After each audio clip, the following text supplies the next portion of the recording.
UFO films. He put on this National Press Club event similar to like the Dr. Greer event, and put on the witnesses, or as many as he could, including the neurosurgeon, Dr. Idolo, and then a very powerful witness from the beginning of the film, Carlos de Souza. I was able to speak with both of them, along with people like Representative Burleson, Gene Sticco, VITO, just plethora, Jeff Nucitelli, or someone from the Y-Files. I don't know if that's cool, but so many people were there, so many cool things to discuss, so many opportunities that we figured we owe it one more stream to bring it all together, to bring it home, if you will. So before I get into it, everyone make sure to like, share, subscribe. If you're listening later on one of our great podcast platforms, please rate and review. It's the best way to help the show. And if you can become a member by clicking join on YouTube or on Patreon. For the low price of a cup of coffee per month, you can help support the show and literally keep the lights on. All right, let's get into it. I got my couple guests here, and we're going to start breaking shit down. Gene, welcome, Hey, welcome. hey, how's it going? Long time no see. You have some of my tripods. I know we all have we've all left evidence of one another in one another's belongings. Literally, I got out of your car at like, what did we get back at like? It was like 2:30 a.m. I got out of your car with like 4 bags, and I looked around and I'm like, yeah, I'm good. I got Yeah. everything. And then I go back in, I start going through shit, and I'm like, I'm missing so much shit. Yeah, we were pumped up on some bad Wawa coffee after leaving VITO in New Jersey. Dude, that Wawa trip, I remember you looking at me and going, hey, this is not a good representation of Wawa. Because I'd never been there. I didn't know what a Wawa, and you were just like, this is not a good representation. The It was coffee. not Wawa's at its best. No, not at its finest. So Gene, I'm gonna bring in VITO. VITO, long time no see. VITO is what do you want me to say? Perfect gaming or a war room? Damn it! Why do I have Gene up there? Hold on a second. VITO is fine. VITO's perfectly fine. Yeah. And then Joe from the UAP Reporting Center, who also joined us. Joe, what's up, guys? What up, what's Joey? up? How's everyone doing? So doing pretty good. Obviously, I think I interviewed all three of you night one. And that's what I've been going through with some of the footage. With just the amazing memorial in the background, such good interviews. But for the live, maybe we could start with 12 o'clock. Go around to Gene. And this will be for everyone. What was your overall thought on the National Press Club event, the Varginha incident, the witnesses, and what's next? Starting with me. Yeah. I just thought it was very powerful to be there and hear it in person. It was encouraging to see the room was packed. Great to see so many people in the community working together and helping one another throughout the whole thing. I mean, we did it amongst ourselves, sure, but constant. I know I lended a hand where I could with others and saw it happening a lot. Representative Burleson, I think, was fired up. He seemed much more positive than previous interviews previous to that. Absolutely. So, overall, I think it was a good event. I think it laid a great foundation. It left, what I liked about it was the Air Force guy at the end, the Air Force colonel. There was like actions to take, actually leaving out of there. Like, here's the information and here's where we're at and here's where we need to go next. Have at it, world. And I was like, wow. Did anyone else get, what is that? Did you guys hear that? Yeah, I can hear it. VITO. Yo. I muted VITO for a second. It's looping. Okay, I know what it I is. I know got what it is. home and I don't know how this happened. I don't know. And I wanted to ask you guys about this. I got home. I started going through my computer. There's just a file on my computer that says Varginha file, and there's like 99 videos and stuff inside of Yeah, it. I never downloaded that. I didn't either. I thought one of you guys like sent it to me or something, but it's on Oh. mine too. So okay, I wasn't the only one who got this fucking file randomly. Yeah, right. It has all the documents and videos and pictures and witness statements. It was from a QR code. Is my audio no longer looping? Yeah, but you would have had to press something. It doesn't usually work like that. You Yeah. know, Oh, you know what? I wonder if it's when we scanned the to get in. You know, you had to scan your phone to get into the press conference. yeah, but I scanned my phone. It was on my laptop. It wasn't on my phone. Yeah, but doesn't your stuff cross-platform? You said to me, like your Oh all your yeah, stuff. okay. I mean, Yeah. maybe, Okay, so maybe it's weird. You guys solved it, Weird. maybe. But I was just like, how the fuck did they get that on my computer? Because I didn't knowingly click, like, let's go, download this. It was there, and I was like, huh, what the hell? Doesn't your One of stuff my lights went cross-platform? out. But sorry, Gene. So that Air Force captain was someone who I had not heard from. Yeah, I liked him a lot. Heard from before. Yeah, well, it seemed like he was just somebody who came forward based on his experience and was like, "Hey, I can help out. This is what a paper trail looks like, and who we need to call for."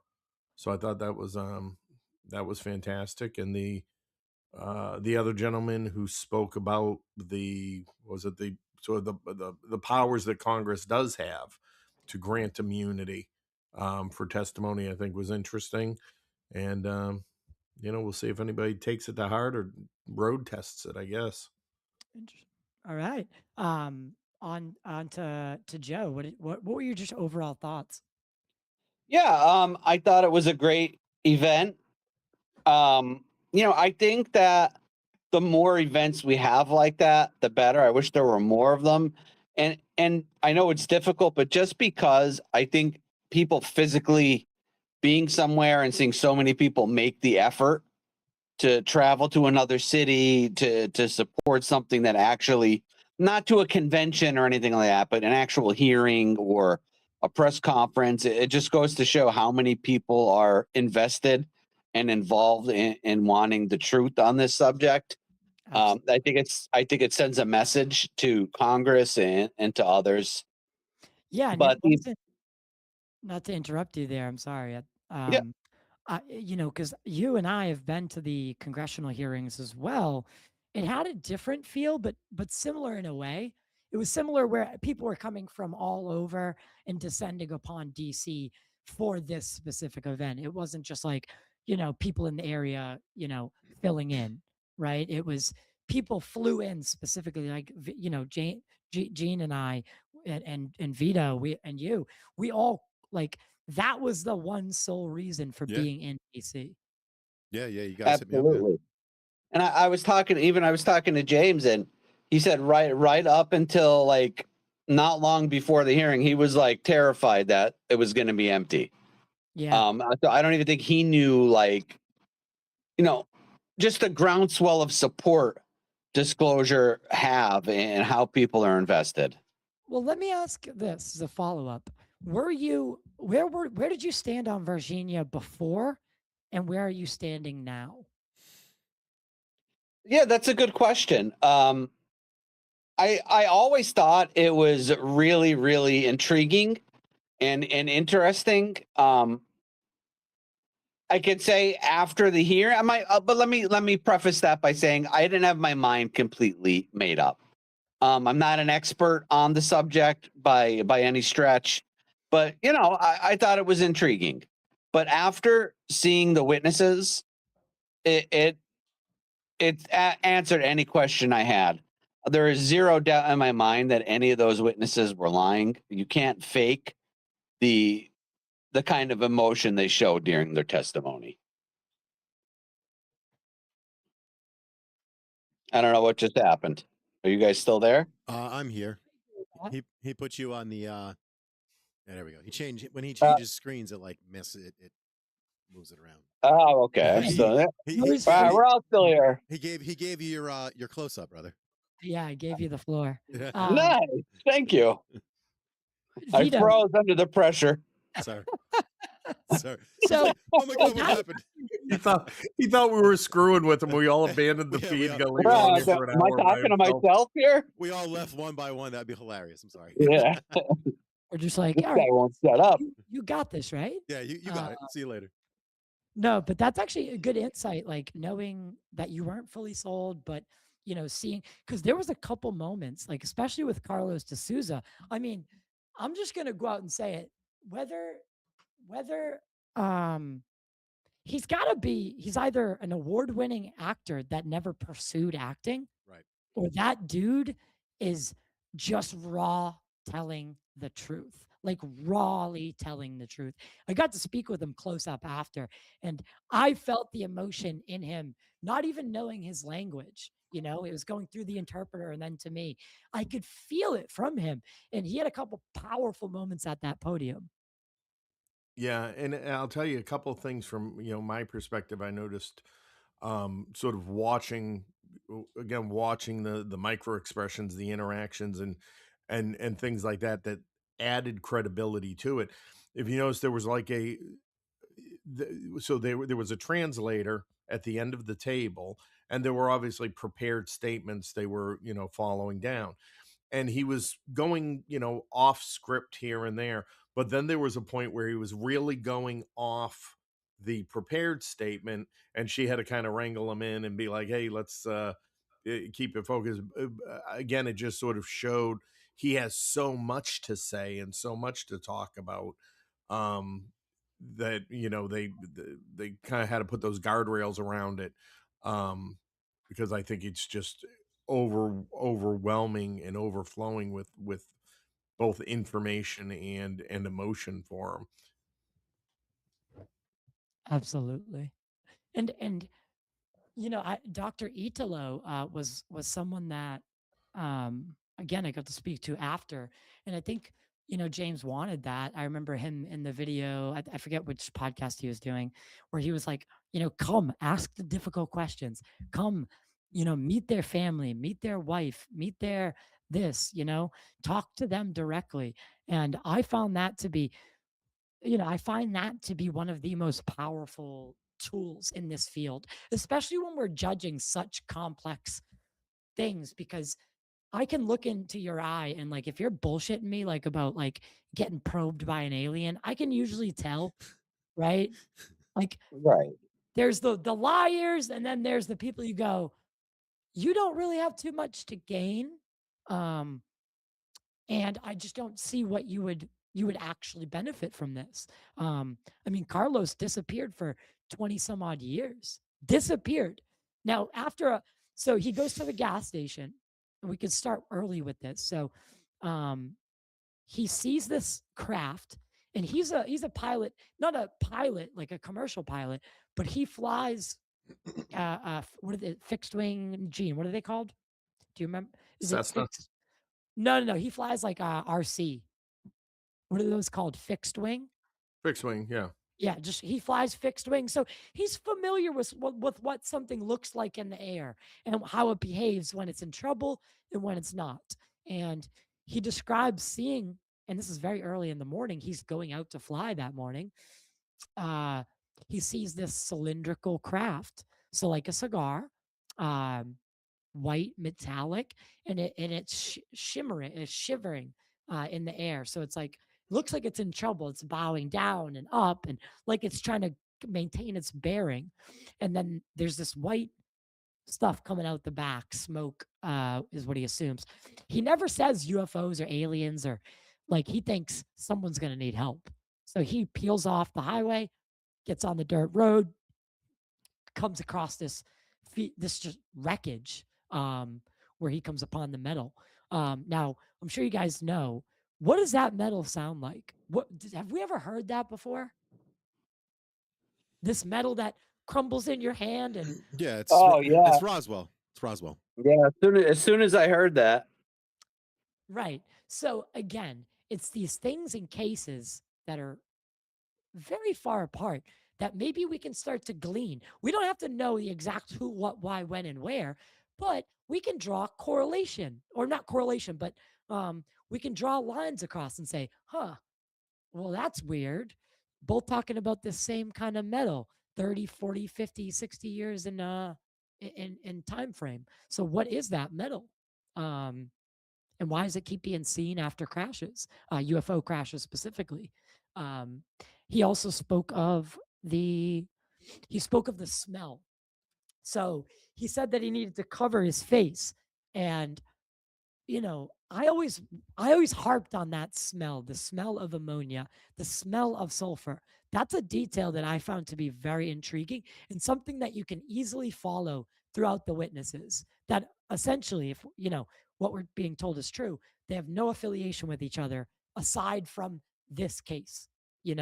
So they all talk about this ammonia sulfur smell, and he smelt it at the crash as well. But he was sent away by military, later, intimidated by the men in black. What are your guys' thoughts on this quote unquote men in black seemingly appearing at these crash sites? I think it's linked to NHI personally. So yeah, it doesn't strike me as a particular, even though it's human, it doesn't particularly strike me as a human, like, I don't think a human craft is at play here. I think it's not that fast. As far as like the Men in Black go, they're definitely linked to something like that. There's no way they can just show up. They look foreign, they act foreign, some of them act weird. There's just a lot to it with them. You know what I mean? It's weird with them. So I don't know what they think half the time. Does anybody know how long after this did the Men in Black show up? For Carlos, it was mere minutes. Not minutes. I wouldn't say minutes, because he went to the gas station after being. So he's in the field with the debris, and the military is backing him off, right? Like, get the fuck out of here, dude. Like, you know what I mean? Right. The next time I ask, it's I'm not asking next time. So he gets the hint. He backs off, goes to a gas station to get a cup of coffee. It's early in the morning. And it's at that gas station, he says, a car with no plate rides up on him. And that's when they go, Carlos, you married to this person? You live at this person? You live at this address? Yeah, you do this for work? Okay, remember, you saw nothing. You didn't see shit. And like, if you do say what you saw, things might get weird for you. And he took that as a threat. He said that they were foreigners, so not native Brazilian speaking. We don't know if they were American, but they definitely weren't Brazilian. And they told him things would get weird if he started talking. So he disappeared. I mean, that's something, not everyone does that, right? Yeah, it's strange. It's definitely strange, because I would normally say they're Americans, but Americans, I don't think, didn't show up for quite a while after that. So I find it hard to believe, American, intelligence officials could show up that fast. That's why I think it's NHI. Yeah. Yeah, it's strange. Maybe hybrids, something like that. It sounds possible. Crazy, but maybe it does. Maybe they're working. I'm hesitant to even say it, but I just don't know what else it would be. Maybe they're working in conjunction with a government. You know what I mean? Right. I think if there's, that's probably what I would glean towards the most, is that if there is this like quote unquote deal, like this quid quo with the government and some sort of, even if it's just one faction, like one species that's visiting us, like, if you want to go off of this multiple species, visiting us kind of mindset, say the Greys are like, they're not necessarily malevolent, but they're indifferent. That could look like malevolency in some cases, right? Indifference can be mistaken for, like, if from where they're from, like taking you, against a lesser species, we do it. We do it to cows. We do it to fucking lions and tigers in the jungle. Gene and I had a conversation. Bro, Gene made me laugh. I just thought of it, Gene. Do you know what I thought of? Yeah, I know what you thought of. Okay. Okay. Anyway, back to it. But It was yes, or it was those last hours of the car ride, and Gene dude, started I couldn't hypothesizing fucking about what stop. aliens might think of life and society today, and what if it was nothing like our norms and standards Zap. that we Yeah. accept.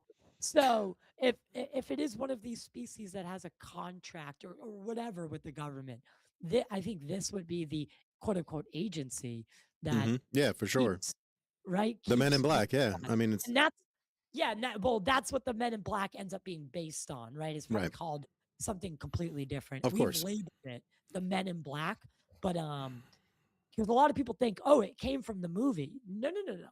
The movie, like even Independence Day showed Area 51 before Area 51 was even on admitted the radar. to Yeah, by the yeah. government. That's Yeah. why. That's why I say that the movies definitely give a lot of. I think the movies are definitely telling a lot of truth. If that makes sense. Like I think they're giving, like kind of like Richard Doty. Richard Doty was put out there to be like a liar, right? But then a lot of what he was saying, we find out is the truth, or there's some truth in what he's saying. So I think it's a mixture of both. And I know it sounds absolutely batshit crazy, but the woo is here. The woo sounds crazy to talk about it, but the woo is here. It's a part of it. You're not escaping. Yeah, I would agree. Yeah. It's for me, I think it's definitely something that's there. Because you see it in very specific cases and always the most, because again, now I don't know if you want to, like, if this is the same group, but later on in this case, the three girls, Katya, that's the only one whose name I really remember, to be honest.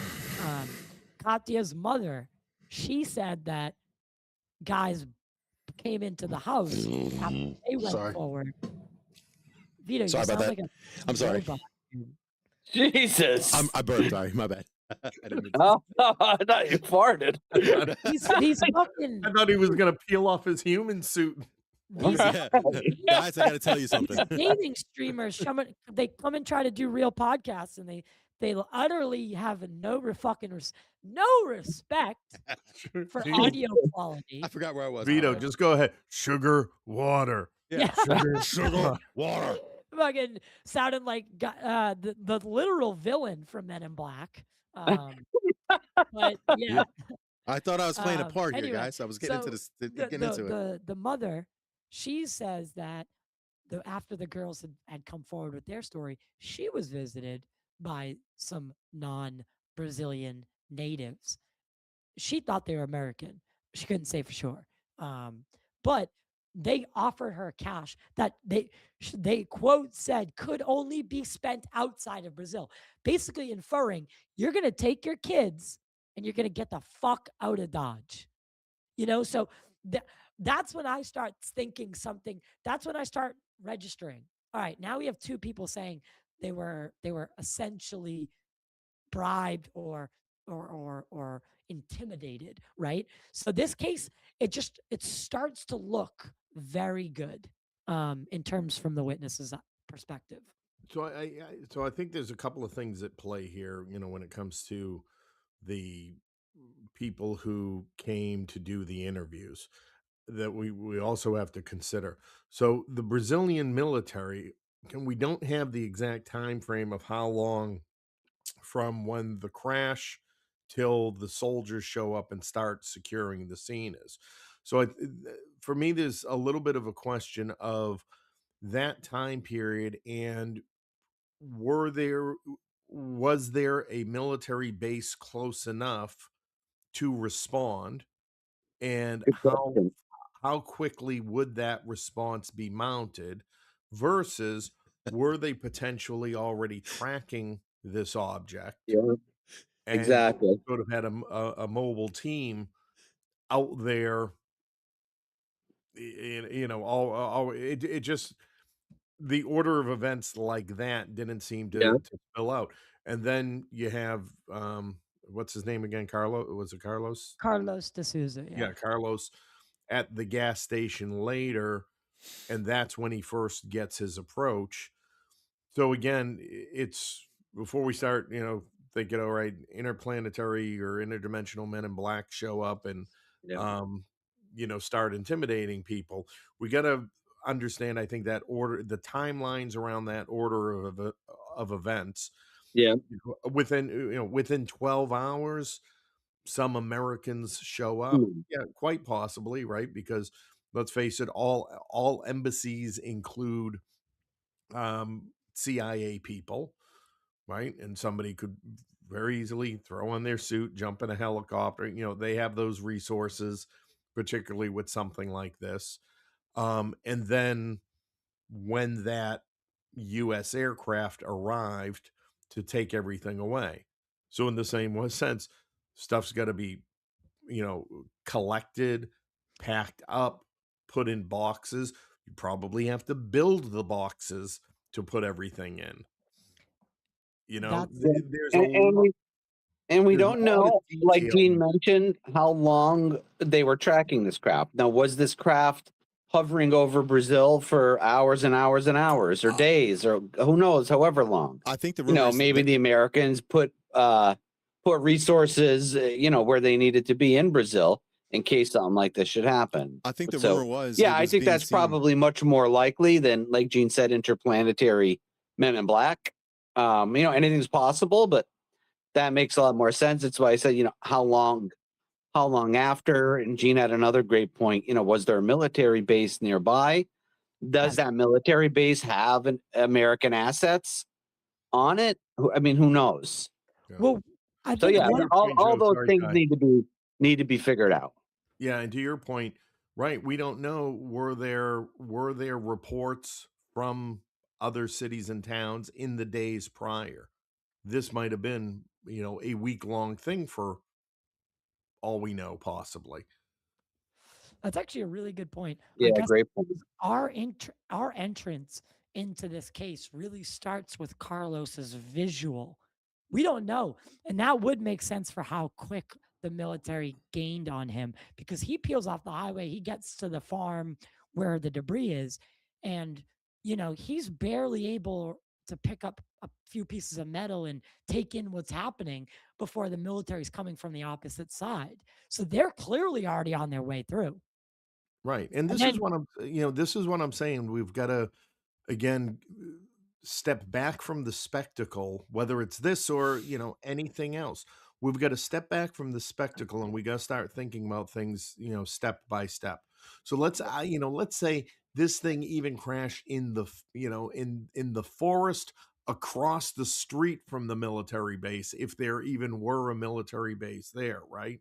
There is not a room full of people that are sitting around staring at each other all day, waiting for something to happen to respond to. Everybody has a normal job that they're doing, and I mean, you take the U.S. military, that could be any number of things, right? There aren't specific teams sitting around waiting for something bad to happen. Something bad happens, stuff starts kicking into gear, everybody gets called in to all of their workplaces as the commanders begin to figure out what exactly do we need and who exactly do we need to go do that. And you're talking, in the US military, you're talking at best people in combat type positions, you've got 15 to 30 minutes sometimes to get 40 people together and dressed and ready to go. So, not trying to disrespect the Brazilian military in any way, but do they, in 96, were they able to respond similarly in the same way that a unit with trucks and resources and personnel could get 30 people in 30 minutes dressed and out into a field? Yeah, I think that's a they've been good seeing point. the craft for a few days. Basically, they've been seeing them for over a course of either a week or so, and it was two craft, not just one. Also, I got Carlos to admit that the craft that I showed him in the video was identical to what he saw on the live stream, so that was awesome. What craft did you show him? The cigar one, the silver cigar one. That's on my. Okay. It's on my one of my latest shorts.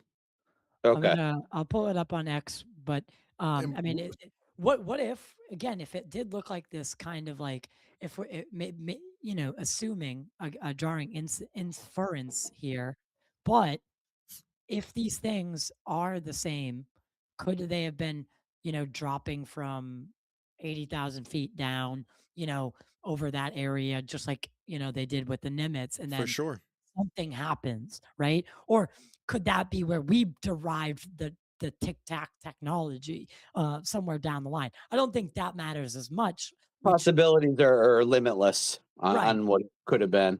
But It's I think it's safe to say that the military, they're clearly watching not just our airspace, but the planetary airspace. There's some sort of like, I don't know, response, like rapid response team. That, like Gene said, they do their other jobs, but when shit goes down and they get the call, you know, they're on a plane to wherever. Or Well, America, they don't have any other job. You know, that's what I would point I was going to make in America. Like Gene was saying, yeah, 30 minutes. We have a team of SEALs on base, ready to go. yeah, ready. I Really find it ready. hard to believe that Brazil has that capability. I would think locally it's half farmer, half military person, rounding them up from the local village. You know, I just think back then, especially, it would be a big difference between assets America have versus assets Brazil had at Well, well, the time. well, they That could, can reach anywhere within 30 minutes, right, basically. Yeah. and within a day or two, they concede the body and the craft to the U.S. Air Force. Seemingly, they I don't. don't think they had a choice. They were coming whether you wanted to or not. Like, we're landing and that's that. So when the colonel said that there's going to be a paper trail, that's why I call bullshit on that.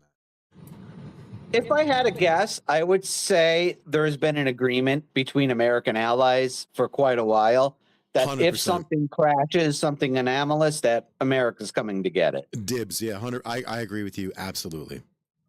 So you guys, I think the one other aspect of that too is, again, resources based. You know, would any of these other nations have the financial and technical resources to exploit whatever it is and properly investigate it? You know, so that may, again, it might not be just brute force that we're going in there taking it, but it very well may be a matter of that we have the capacity to handle it, to absorb it, to absorb the costs and everything associated with it. And real quick, if I can, I wanted to bring something up because what part of the evidence that people were talking about were the smells and the odors. And so I dove into, again, my father-in-law's work, and mentioning nothing about the incident, you know, in Varginha or Brazil, but purely based upon the idea of the components that he describes being in there. If there were a crash, what smells might come from the crash?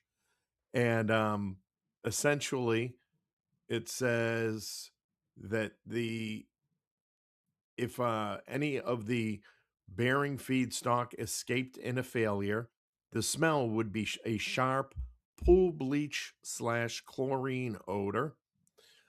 And that in another part of it, if that burned in a crash, you'd get the acrid burnt plastic slash electrical insulation kind of smell that people are most familiar with. So mostly a burnt plastic electric and chlorine type. And if I remember correctly, somebody was saying something like an ammonia smell. Yeah, ammonia and sulfur. yeah, and so one thing I was a little confused at was when Dr. Idolo, in his testimony, he talked about how the body uh, didn't have a like a smell. He's, and I don't know what if he's referring to, because this one was alive, right?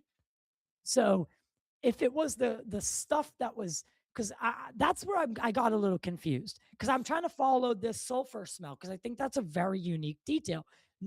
Coupling the fact with that, and sorry, my weed just arrived. I've been so concerned with where this went that I've been so unfocused. Anyway, thank you. The sulfur smell, because Dr. Evilo in his testimony said the body had no smell, and that threw me off. I was like, wait a second, because I thought they had to shut the hospital down. So what's bringing in that smell? Is it the slime that they excrete in the hot sun? That is a defense mechanism because they're actually aquatic beings, giving them that red eye, horned eye look, red eye, horned head look as well. I mean, I start, my mind just starts going a million miles per hour. What It is could be emanating? it could be a mixture of a few things. It could be the liquid that was in the craft itself that was getting on people, the viscous stuff. It could be That white vapor, right? right. It could be their skin itself. They claim that a lot of the grays excrete from their skin. It could be nervous tick. Could be like, oh my God, I'm freaking out. I'm gonna die. Because if you listen to what the doctor was saying, the alien was afraid and staring out the window and then looking at him and then looking out the window like he wanted to leave. So clearly, I would assume that the alien's giving off some type of pheromone or off gassing of something. If that's the case, it's the only thing that I could think of. Or it's just, Gino, it's just how FYI, they smell. What? your microphones, at least I'm hearing. I don't know if anyone else, it's kind of in and out. Yeah, it's StreamYard. It's StreamYard. Okay. Yeah, man, this is what That it what does. StreamYard does to your Yeah, mic? bro, I'm like fighting with it. It's driving me crazy. Yeah. Okay. Right. Well, Now, so let me ask: were there two different?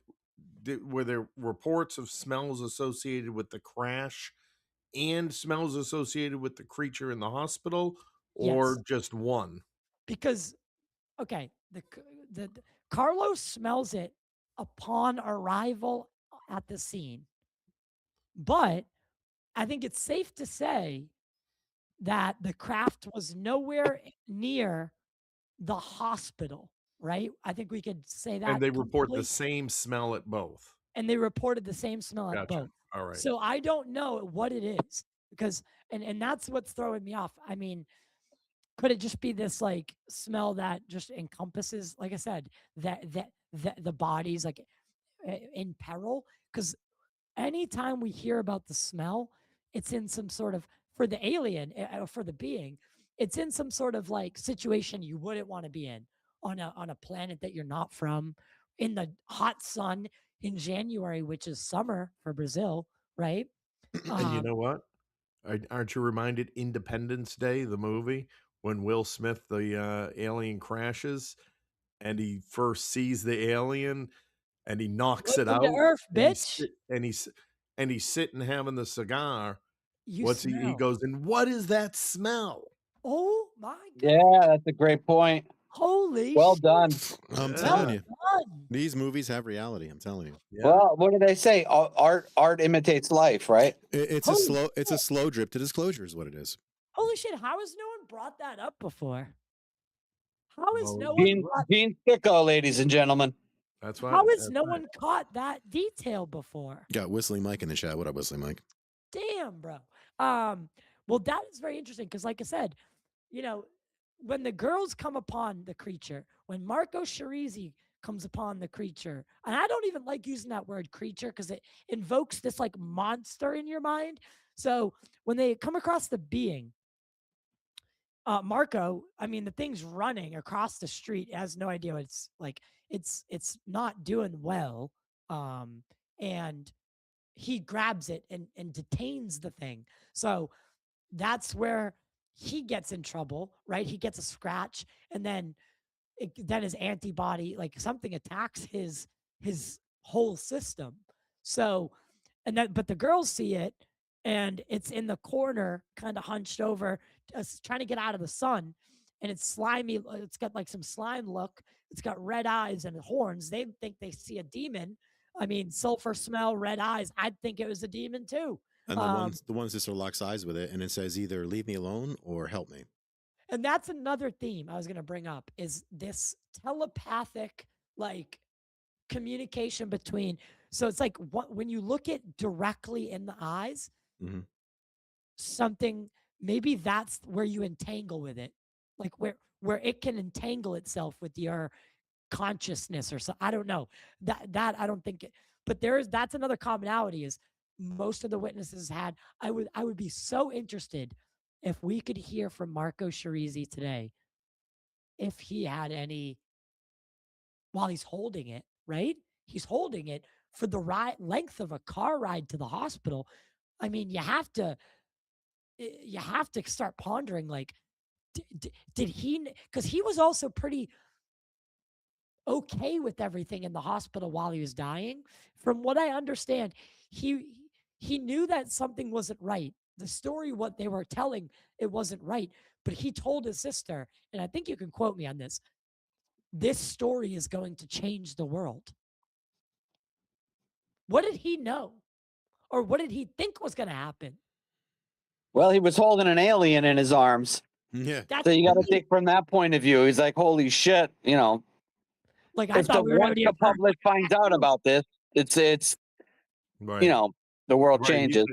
He thinks all this, you know, the New York Times are going to show up. He Right. doesn't realize it's going to take quite the opposite term. Right. And his mother is someone who's very interesting. And I remember talking to you guys about this on the ride home. His mother, she went along with the state secret. The sister describes her as being complacent. Yeah, what do you think happened? They probably scared the shit out of her. Probably said, Yeah, she had no choice. right, Yeah. do this Like, or else. Your son died a hero. They probably gave her that whole spiel. And then here's the other thing that I'm Probably curious gave her a about. nice pension. Sorry, go ahead, yeah. Vito. My bad, brother. They were talking about No, exhuming. no. Go ahead. They're talking about exhuming the body, right? What if that body's not there? Or what if it's a different body? That right there is going to be like the biggest.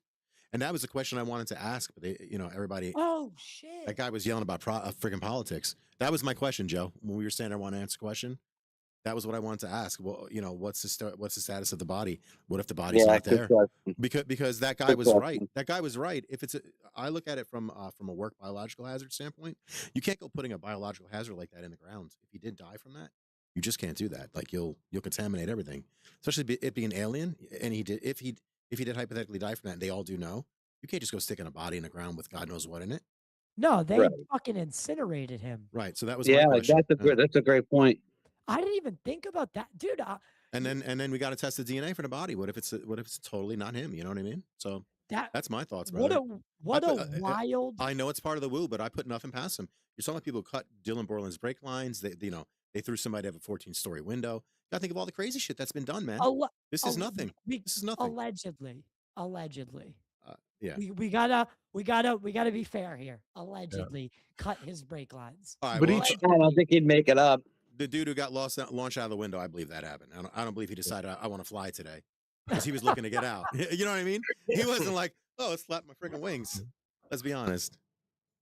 Well, are we talking about Forrestal? Yes, I always forget his name. Yeah, I think they either threw him out of the window or they threatened his family, and he did it. One or the other. But same thing.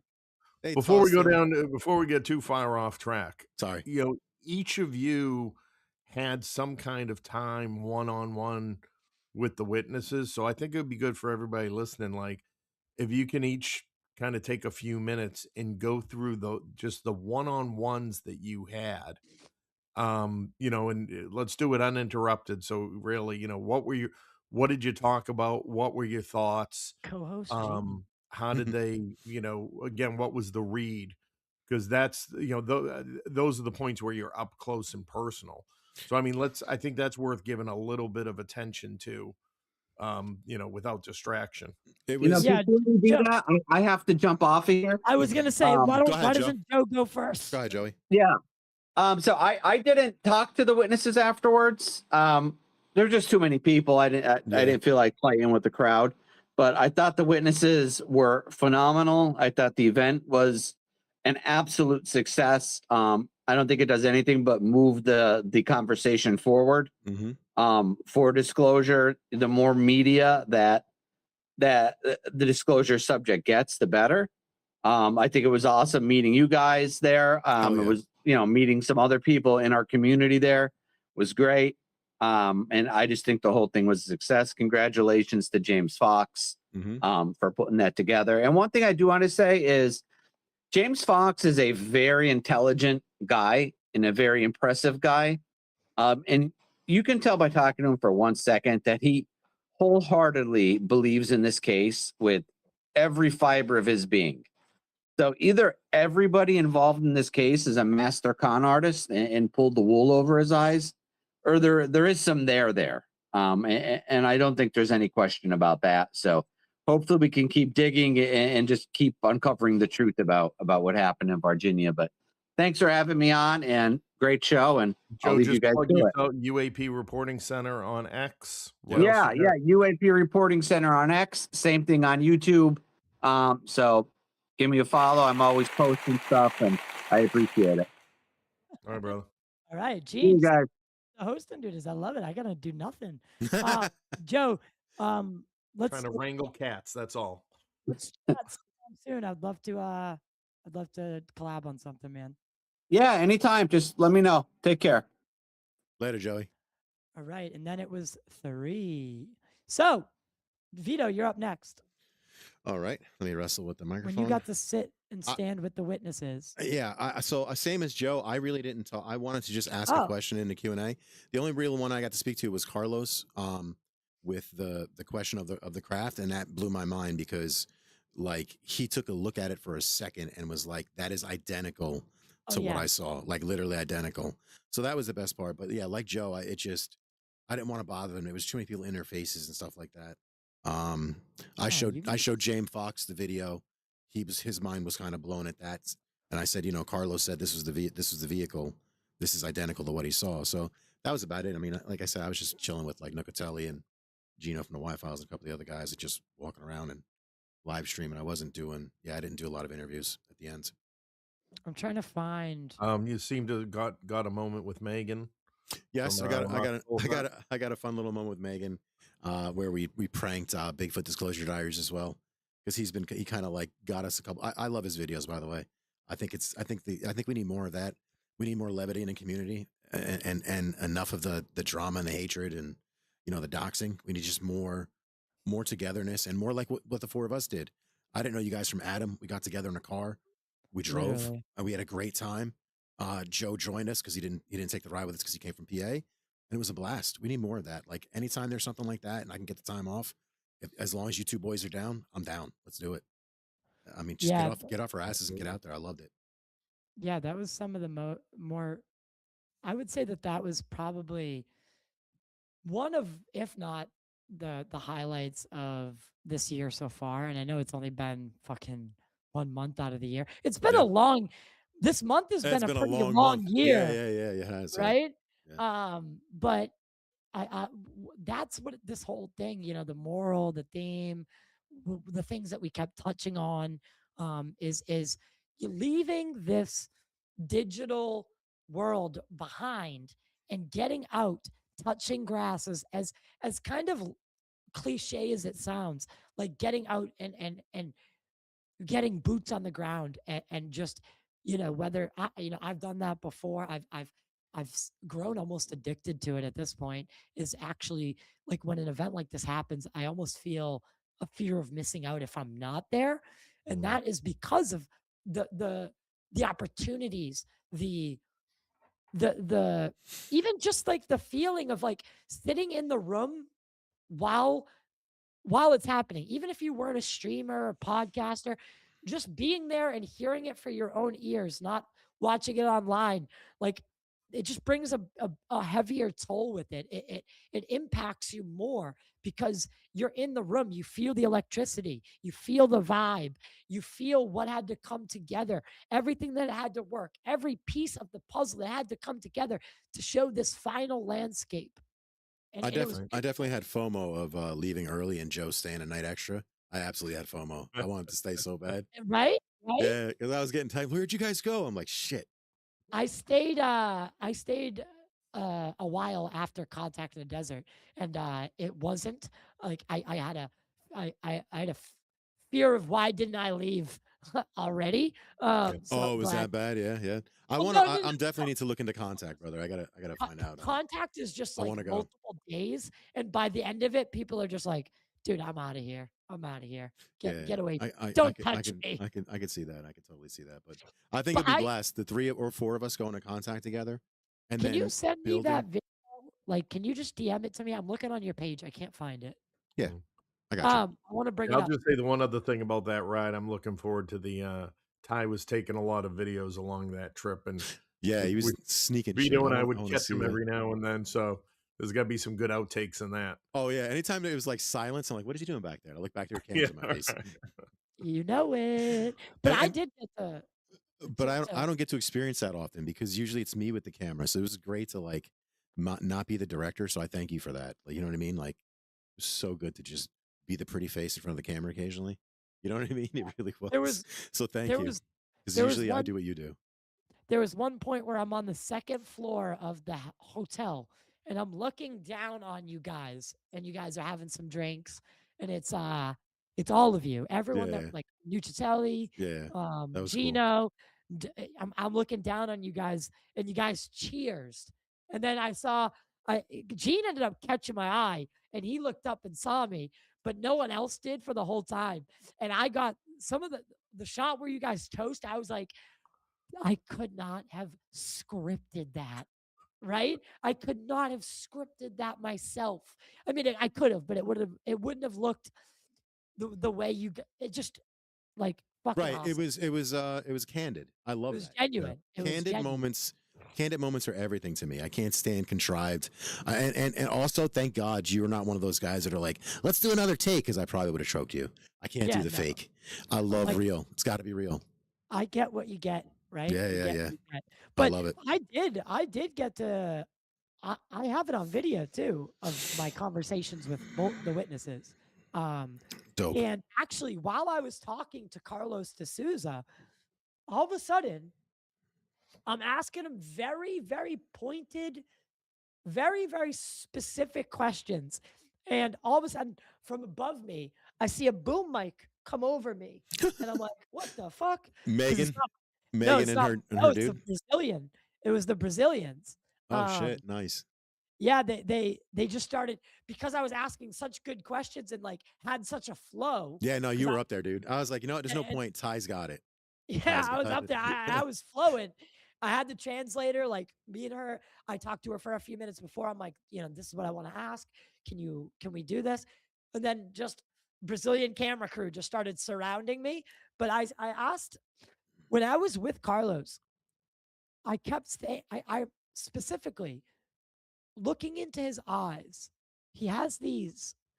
He has these eyes that it's almost like you're looking into and I don't want to sound certain way about this. I am a straight male, but he has very nice eyes. Did he get hypnotized? You're like, I think I love you. Well, I'm talking to him, and it's almost like I can feel what he's feeling. And every time I thank him, Very sincere, yeah. Very sincere. yeah, every time I say thank what you're doing, it takes heart because you have to when it's a different language and there's that barrier, you start talking like you're talking to a 2-year-old for some reason. It's weird. But so I'm like expressing myself like a baboon and I'm like, but he flips it every time. And he said, no, I wouldn't be telling this story if it wasn't for the warm embrace I felt from this community, this, James Fox, the Moment of Contact film. So, just the reason they are coming forward, people like that are coming forward right now, are because they feel comfortable with an audience like us. Yeah, Who I are think who are that's such an non-judgmental. important point, Ty. And if we can only imagine their the limited contact really that they had with Americans in this space. They're mostly relying on James and his small team, who incidentally some of the got Gavin Evolution, some of the guys who were assisting him Yeah, that shout we out. met. I mean, A shout lot out of them are top notch. experiencers too. Like they're good people. Yeah, Gavin's awesome. The I'm gonna interview him. stories they have. I mean, that's what I said. I don't care what you feel about James Fox or anything. That was a top class event. You can see the resources that were poured into that, not to make it a spectacle, but to make it accessible. The translators, the crew, the ability to interact with the crew and talk to them, and you can tell those guys are top professionals themselves. And Absolutely. so that, that's the first impression that these witnesses from Brazil are getting. And then they come here and they look, and there's a room full of people who are interested, who are there and being supportive and not attacking them per Right. Yeah. se. They got standing Again, just ovations. asking thoughtful questions about their experiences, and to have Representative Burleson in the front row, and then there was a representative of the Brazil, or a Hell yeah. Brazilian senator who was there, not officially representing the Brazilian Senate. He came of his own accord on his own dime to support these witnesses, but spoke a lot about the interest in cooperating, with the Americans Do you to help do this. you think they will Gene, I got a question. Hmm. What's the legal authority to exhume that body? What would we have to go through, or what would have to what You'd would have they to get have to go permission from through? the parents, I would assume. Like Well, you it know, would. I mean, it would be the Brazil. So again, it's according to Brazilian laws. So Mhm. I don't know the Brazilian laws, They're obviously. much more culturally General, in tune, right? well, they might be much more restrictive That's what I in mean, some yeah. ways from a cultural slash religious background. But all that aside, generally, what does it take to exhume a body? It takes evidence There's that that has Boston. come A forward body. after the burial that would lead to, a reasonable suspicion or reasonable cause or probable cause, um to question the manner of death, and the only way to resolve it is to re-examine the body again. um so that's at least the standard in the US. Would the same evidence presented to a US judge to exhume the body be granted? I don't know what that standard of evidence is in Brazil. Right. Yeah, it's got to be whatever their laws are. Ty, the link is in the chat. Oh, thank you. Yeah, because when they had mentioned that, I was like, oh damn, that that would be that would be a power move if they could do that. But then again, like, are we crossing a line at that point? Because, like, morally, are we crossing a line to like, it's a real gray area, because, like, in my head, I'm like, oh God, I don't know if this is right. Like, I don't know if this is should we be going this far? But Right. then So again, why is it a should it be? matter, and that's the whole thing. Is it a matter of, based on this new evidence, or based on the evidence that's now come forward because of all of this, they want to examine, is there potentially a biological danger of some kind that's posed to the ground and groundwater? That's a case that might be able to be made, right? So somebody, they Yeah. think, oh, this person got shot and they buried him, and then they found out, oh, he got shot with a uranium bullet, and it's still lodged inside the body and it's radioactive. You can bet your ass they're going to exhume the body, remove the bury it in the lead and all the rest of it. So if that's the case they're trying to make, that there is, or that by changing the cause of death has some net benefit for the family, perhaps. um Historical significance, again, we've seen historical figures who were exhumed to solve their murders, but we're talking centuries sometimes after the initial burial. um so I think it's a good thing to follow, something good to dig into a little bit more, to understand the laws, understand Literally. the rationale behind exhuming the body.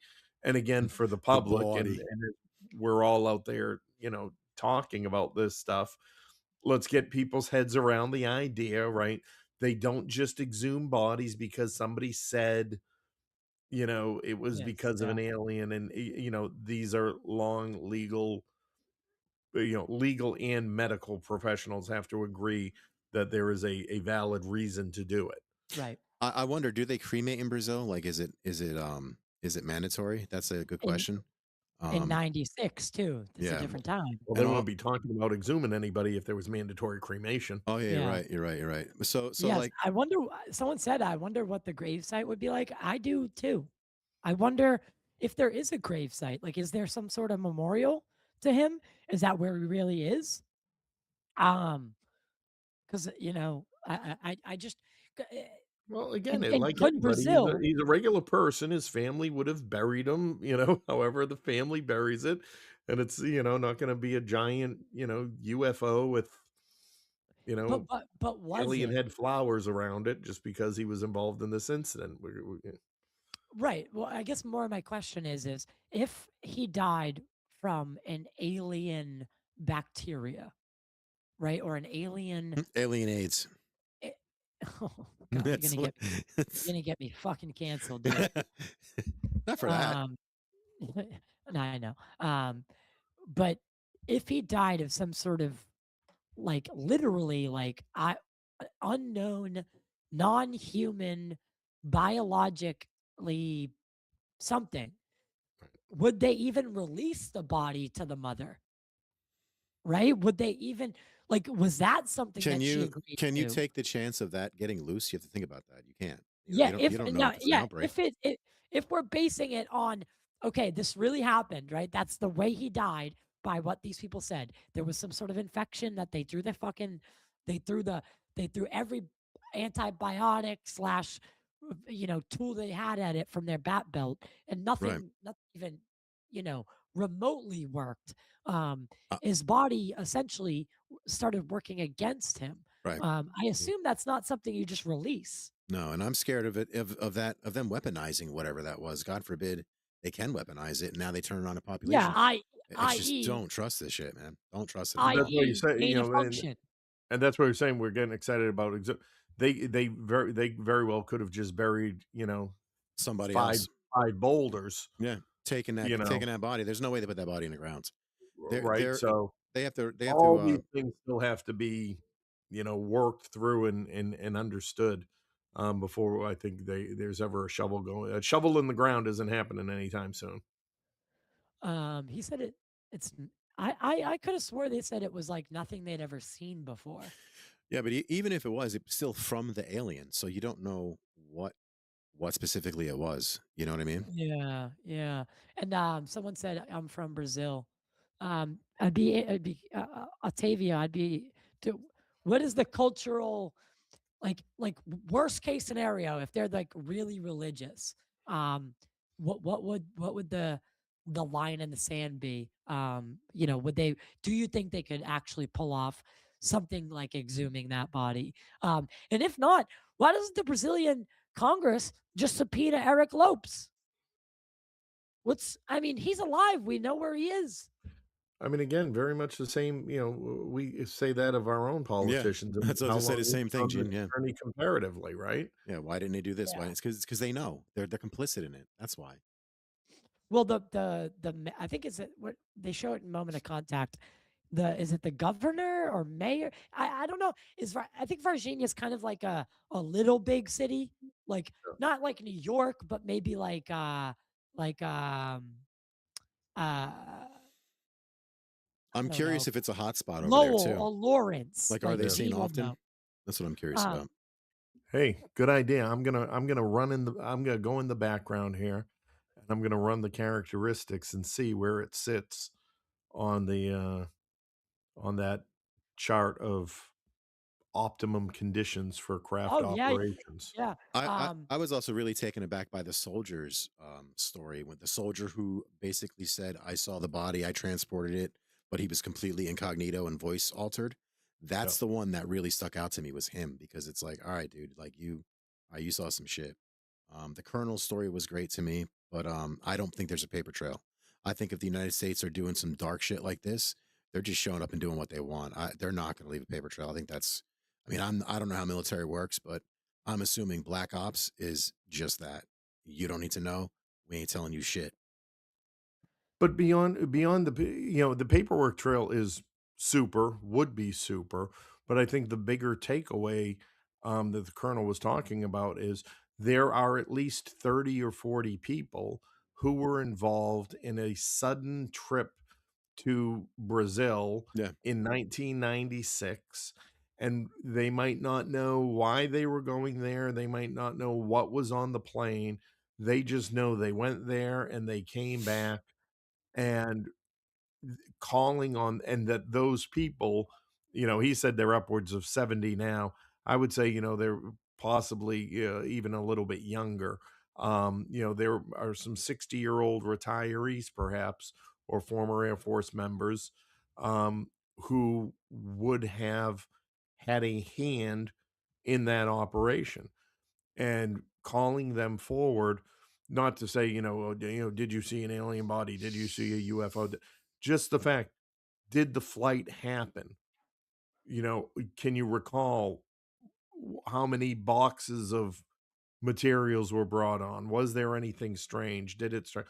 Were there any rumors? Was there anybody else who got on the plane with you? There's a lot of information again from that can be extracted. It's just identifying those people, and so I took his message as more of that call out, for anybody who was watching, anyone who had a family member who served in the Air Force in the 90s and might have flown C-17s.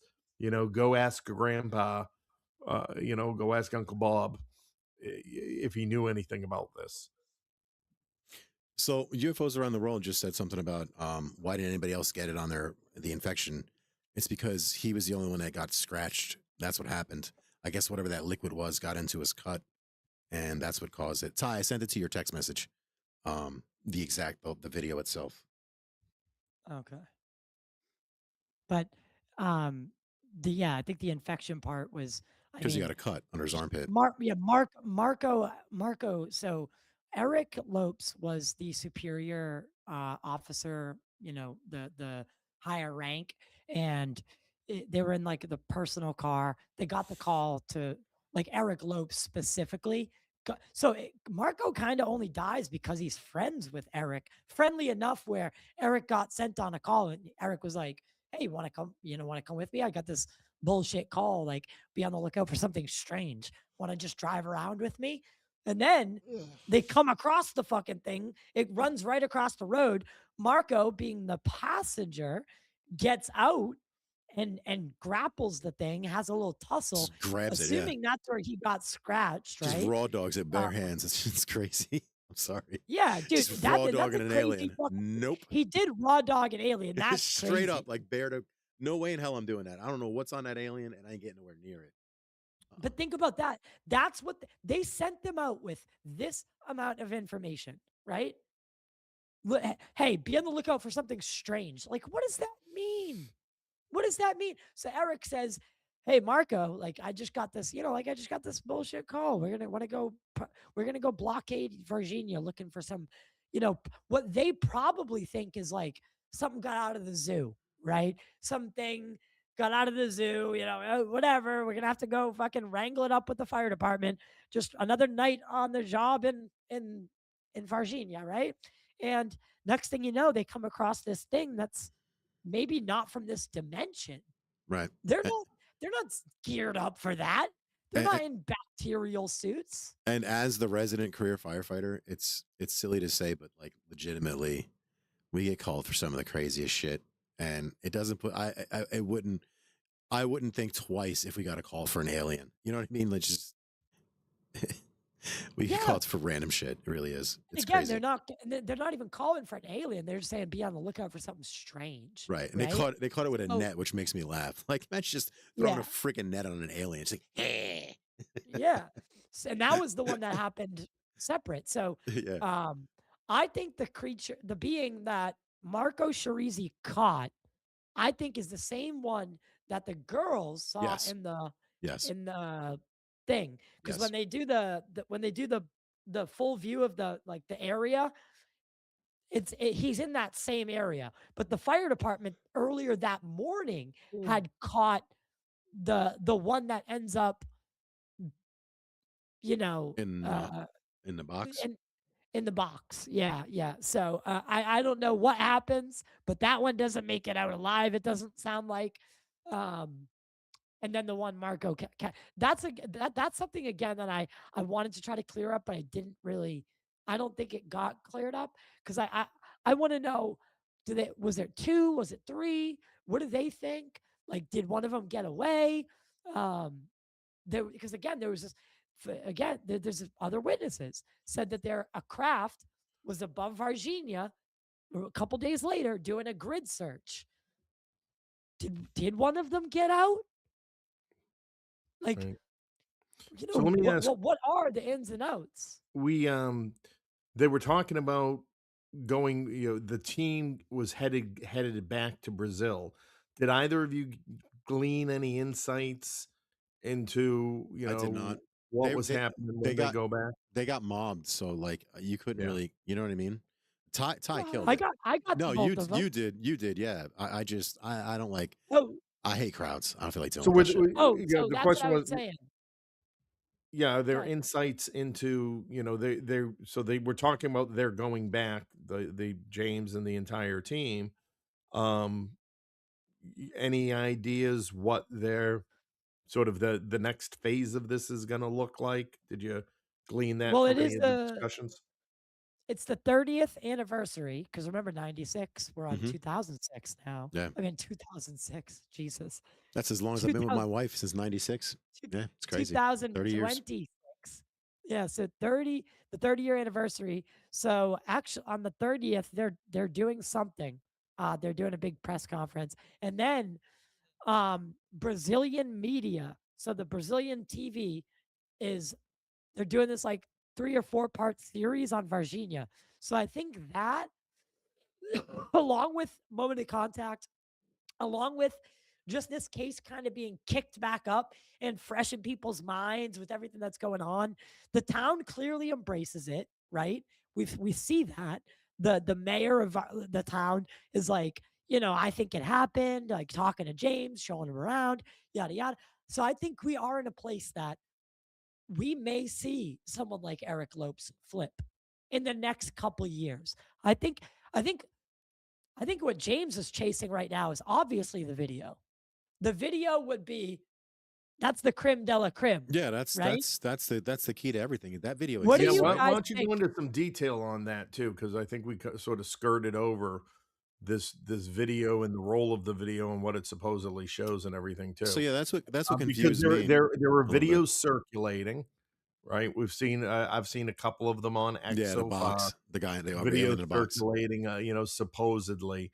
So again, to clarify for the audience, there has been no Scooby. What'd There he say? has been no video release or obtained, and what you're watching that's being circulated right now is likely Is legit. AI.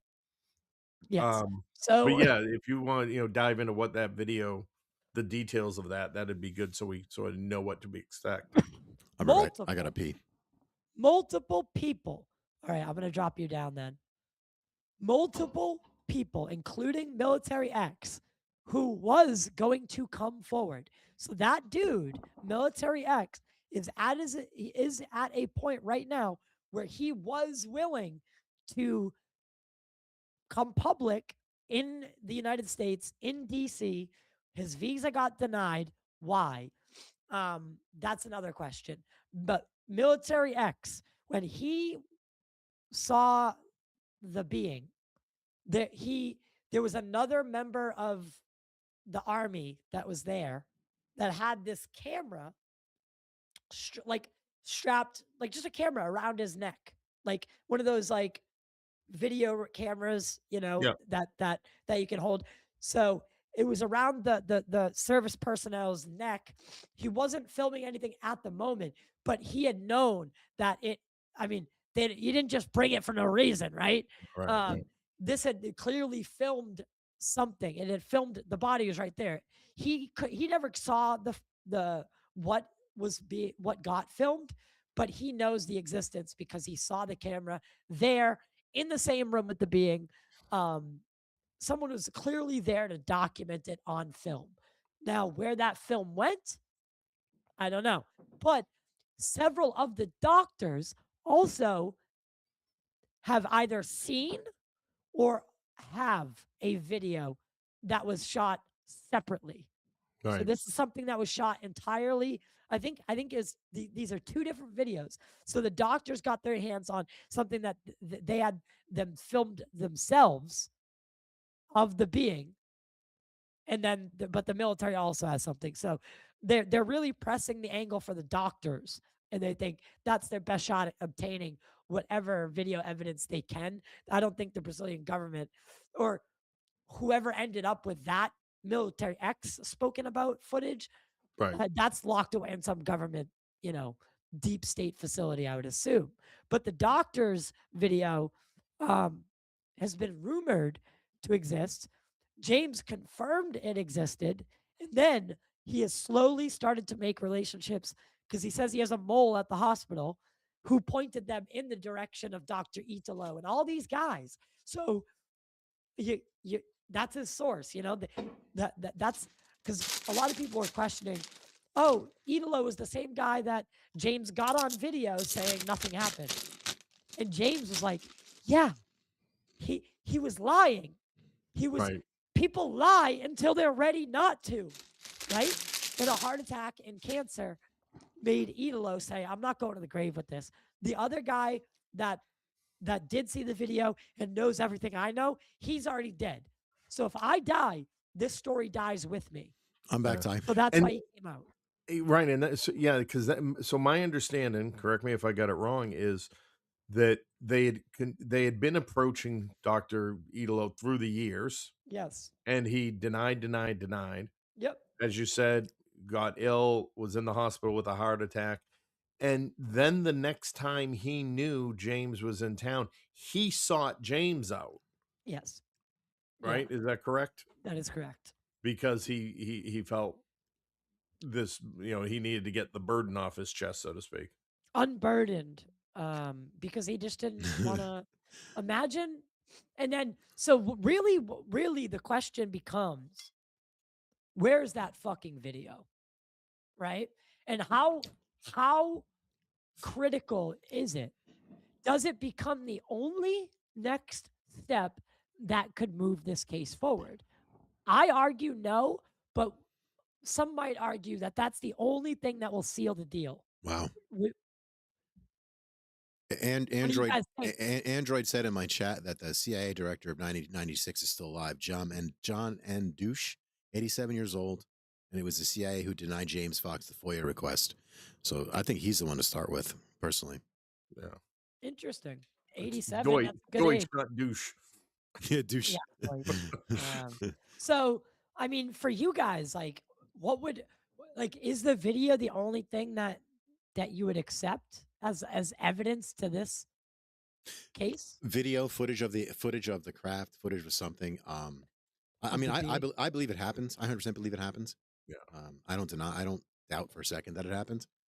There's too many eyewitnesses. There's too many people with the same story that's never changed. I loved seeing that the little girls are all grown up, seeing what they become. One's a teacher, one's this, one's that. They're all respectable in their, like, none of them are fuck ups, basically. Like, they're all respectable in their fields. I think one was like a nurse, one was a teacher, one sister did this, one sister did that, and their stories never changed. So I loved it. I mean, I thought it was great. And like I said, I love the soldier's testimony. I thought that was the key. And yeah, notice that he's the one whose visa got canceled. You know what I mean? Yeah. The soldier who's going to come through. One of the eight. Yeah. Yeah. By the way, we would have, if he had gotten his visa, and I spoke to Marco Leal. Marco's a very good friend of mine. And he was the one who made sure that I was going to be able to talk to everybody.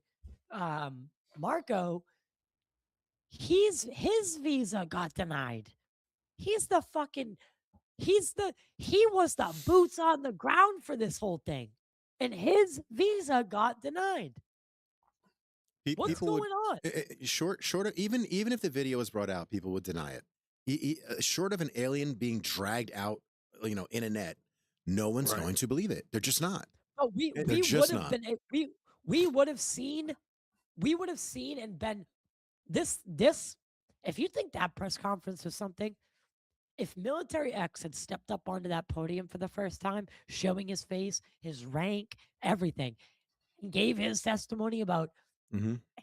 seeing the being and how his whole life that testimony for moment of contact that he gives, right? Yeah.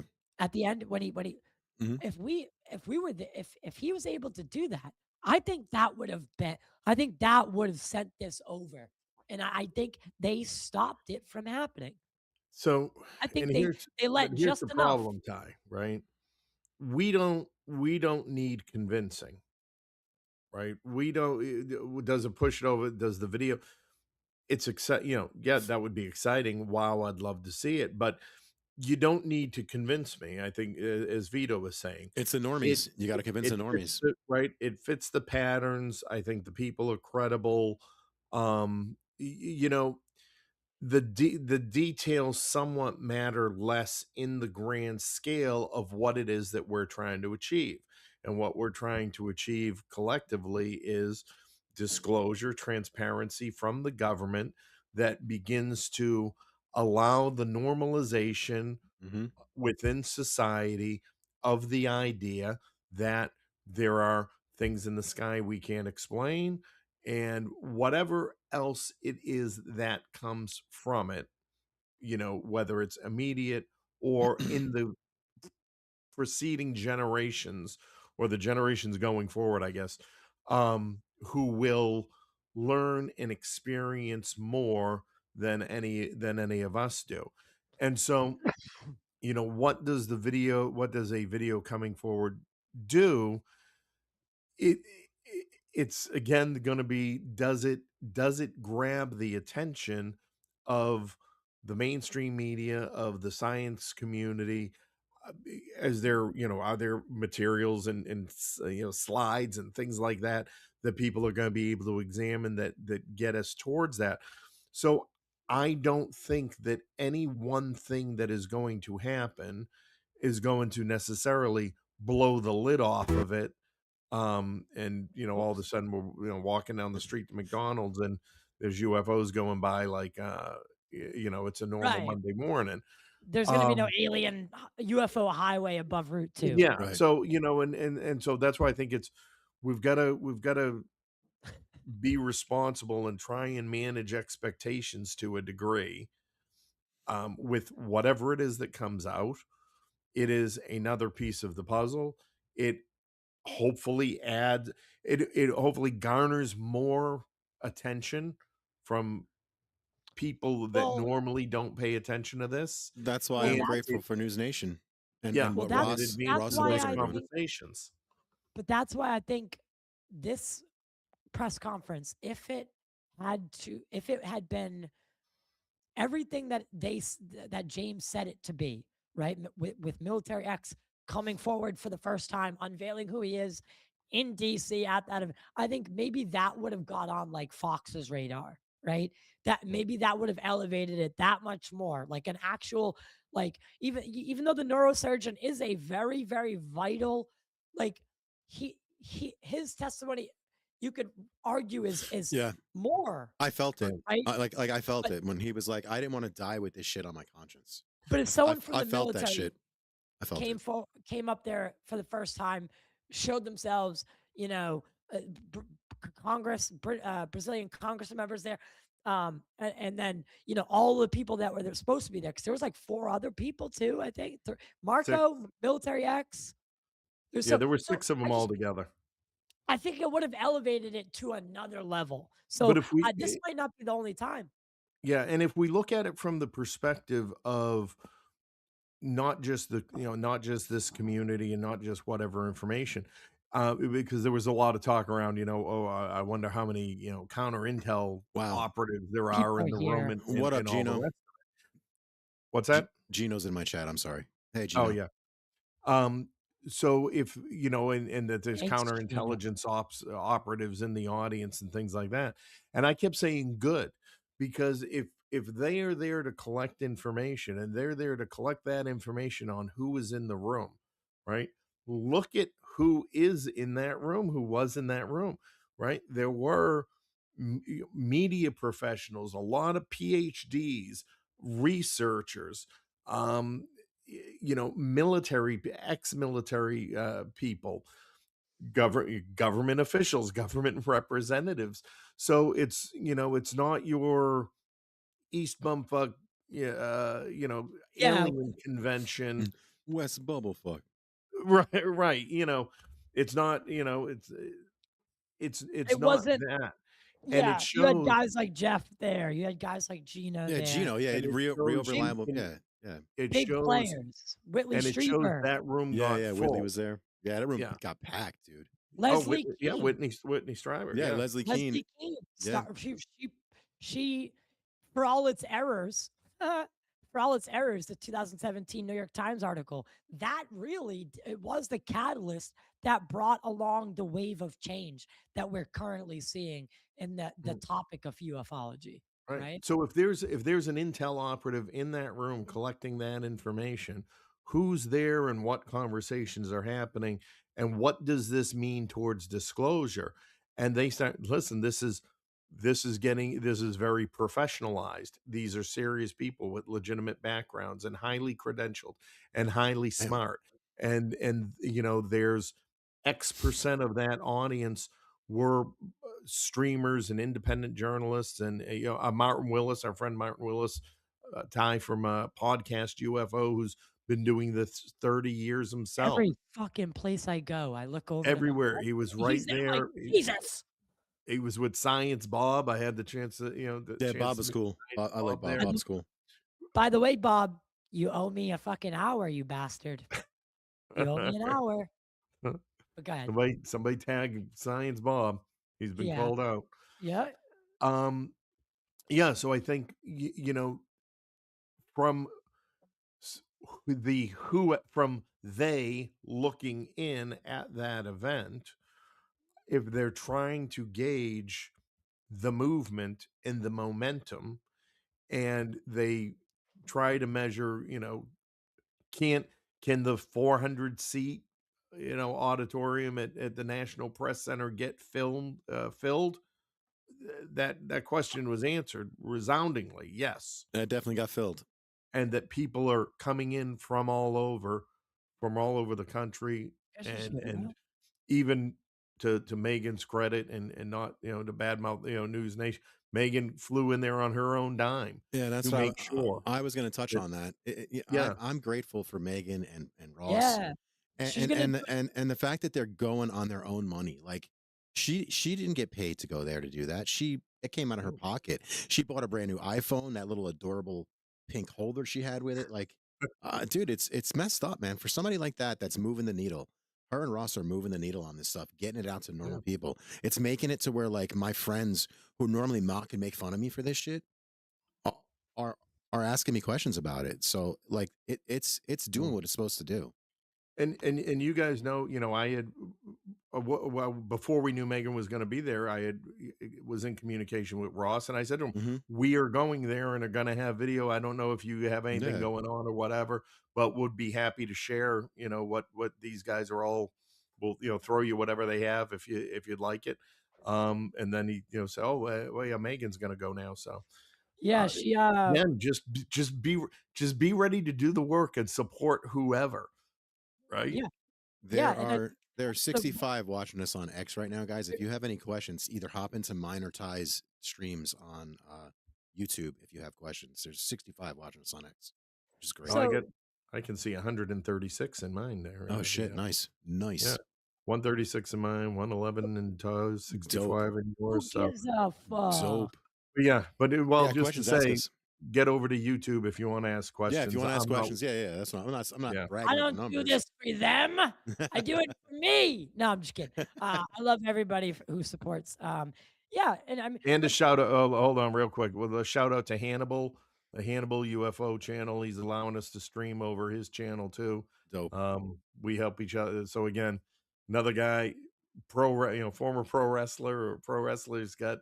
His wrestling channel, his UFO channel, and I should link him up with my boy Chase. He does all the wrestling. He does Buff Bagwell's channel on YouTube and stuff.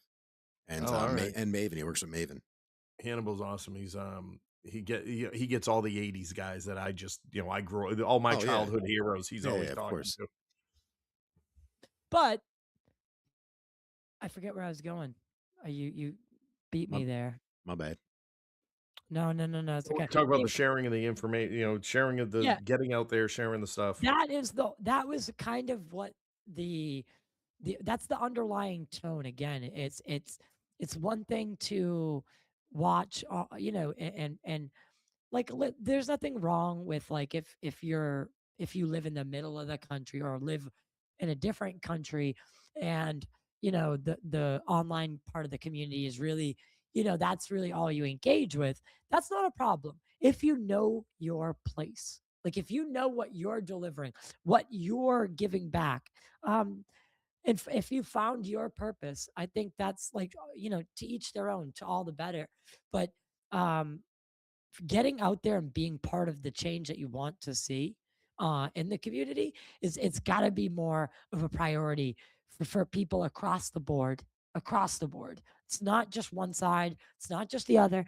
Get out there, whether it's making videos or interviewing people or just chasing down cases, literal casework. We need more casework, honestly. I think that's my personal opinion, but and we, you know uh, uh, I think just a more united front. And one thing I can say about the room that day is it felt united. Yeah. We were all there as, when the standing ovations were Oh, wow. happening. That that didn't happen in Congress. I'd never been, I don't really see that outside of like sporting events. So after Carlos gave like that impactful, very like heartfelt ending to his, people are on their feet. I was looking around going, Yeah. holy shit. Yeah, you could feel it. You could feel the emotion from the first speech to Burleson's. You could feel the emotion. It built. It was great. Burleson's speech, I was like, fuck yeah. I felt like I did when I first heard Dylan Borland put out his call to for help from people. Like I really did. I was like, hell yeah, brother. This is awesome. You know what I mean? Burleson, Like I felt like I was part of something. I've talked to Burleson on many occasions, and Gene pointed this out. He's fired up. There was a time where it felt like his enthusiasm dipped, and he had a renewed energy, and I was definitely witness to that.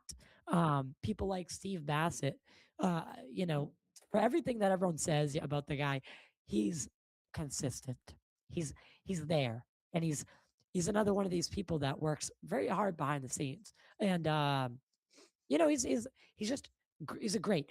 The networking part of this is really fun, and getting to meet people from all different walks of life. And Vito, didn't know you before. I hate you now. Just kidding. No. But this is the reason we do it. Hell yeah, This- brother. when you I get was out- joking on the way down. I think it's is it Gabe that pops in some spaces I'm on, and a couple of times he said, "Oh, Gene's the classiest guy I've met on X." And I said to Vito, I said, if you ever hear him say that, you can be like, "Oh, you haven't spent 8 hours in a car with him." Way to hear him fart. not on the last leg of that trip with an hour left crossing into Massachusetts, talking about certain types. But one thing I wanted to bring up, guys, and you guys are like my antenna for this. Obviously, I started editing the longer, because I'm gonna put out like a really polished version of our trip. Just in a nice way, and it's gonna include all of the interviews I did with you guys, with Burleson, with Whitley. All of it's gonna be woven into it somehow, and it's gonna be really nice, and it's gonna be really fun. Yeah, I'm looking forward to it. I can't wait to see it. That's gonna come out. I've been waiting to release this episode with Gene and Nat for so long. We had to refilm it. I owe it to him to get this goddamn interview out. So that's my next thing that I'm like making sure. It's already scheduled to come out on next Sunday. But this video is going to be really fun. It's been fun to look and put together. But I was watching something. I was flipping through the X feed, and I came across last night.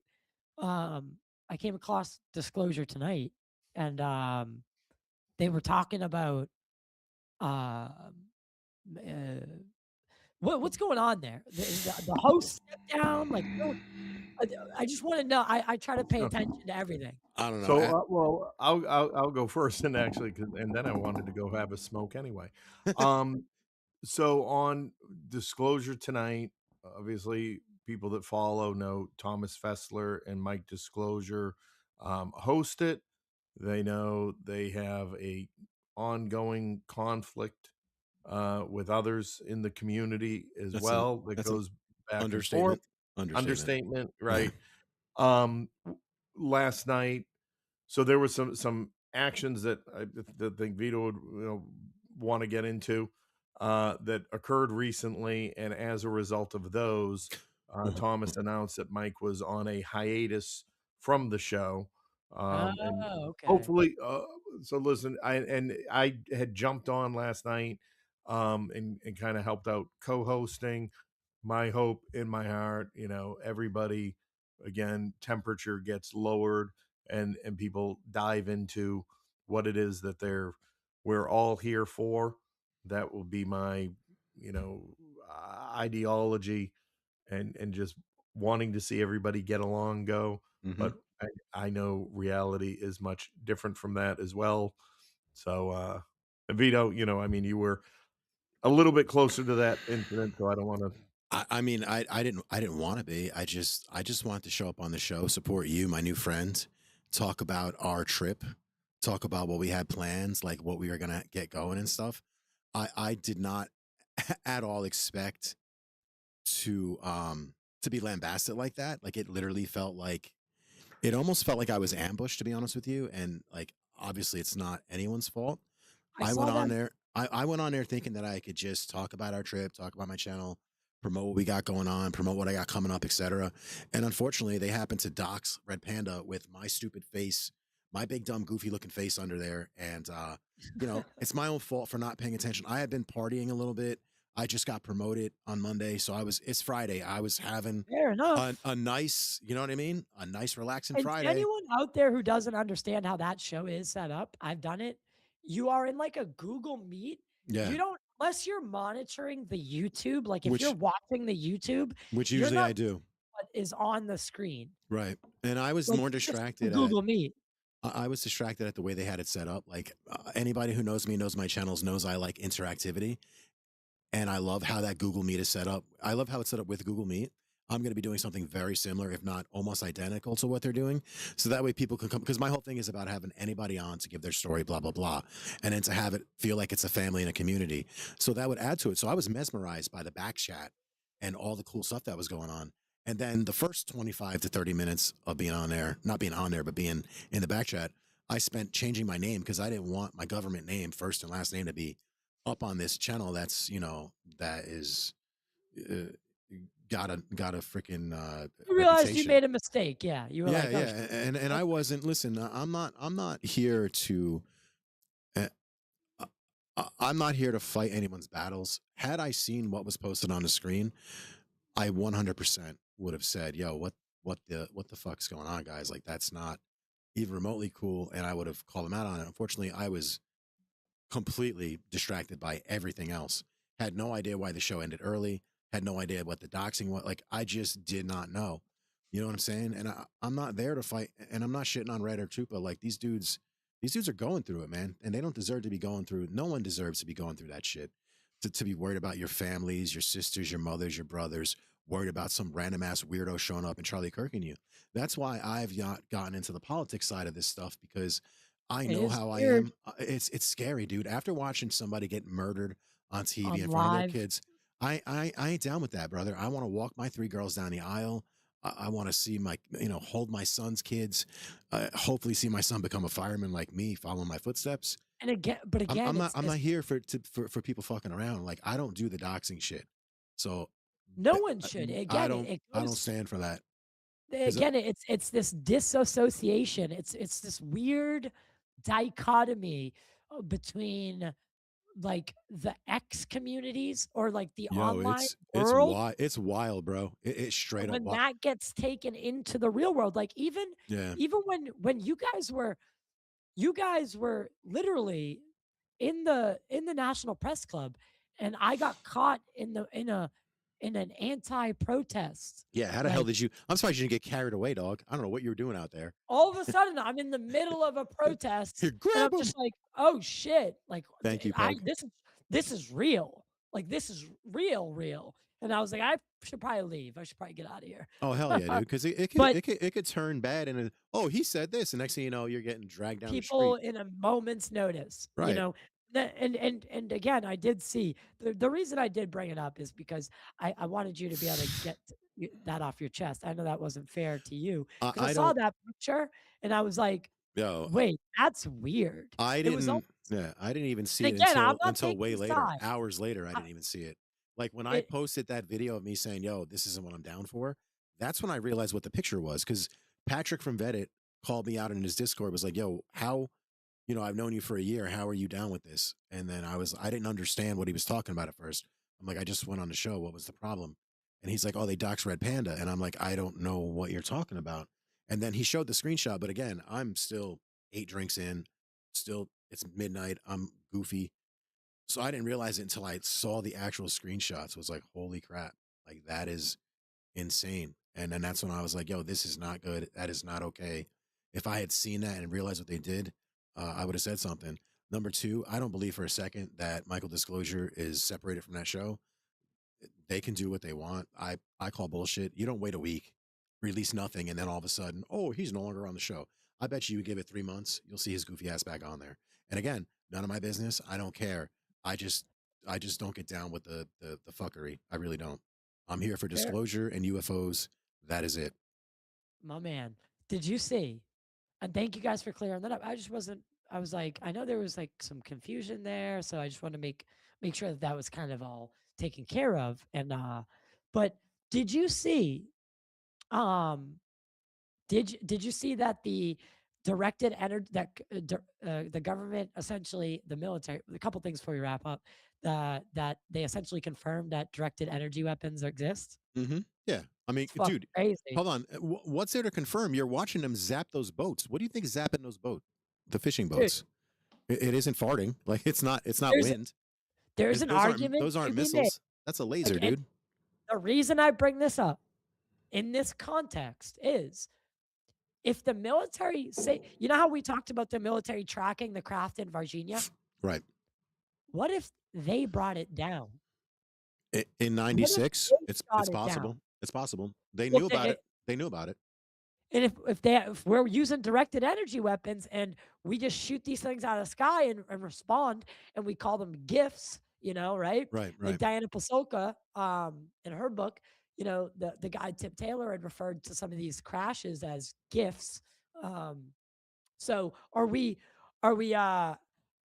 5-finger discounting these craft and shooting them down, or what's I think it's all That's got starting to me. clear up. That's got me really worried. If we are shooting down these craft, because if somebody shot down our craft, I want vengeance and Entered us into an interplanetary war without yeah, the man. consent.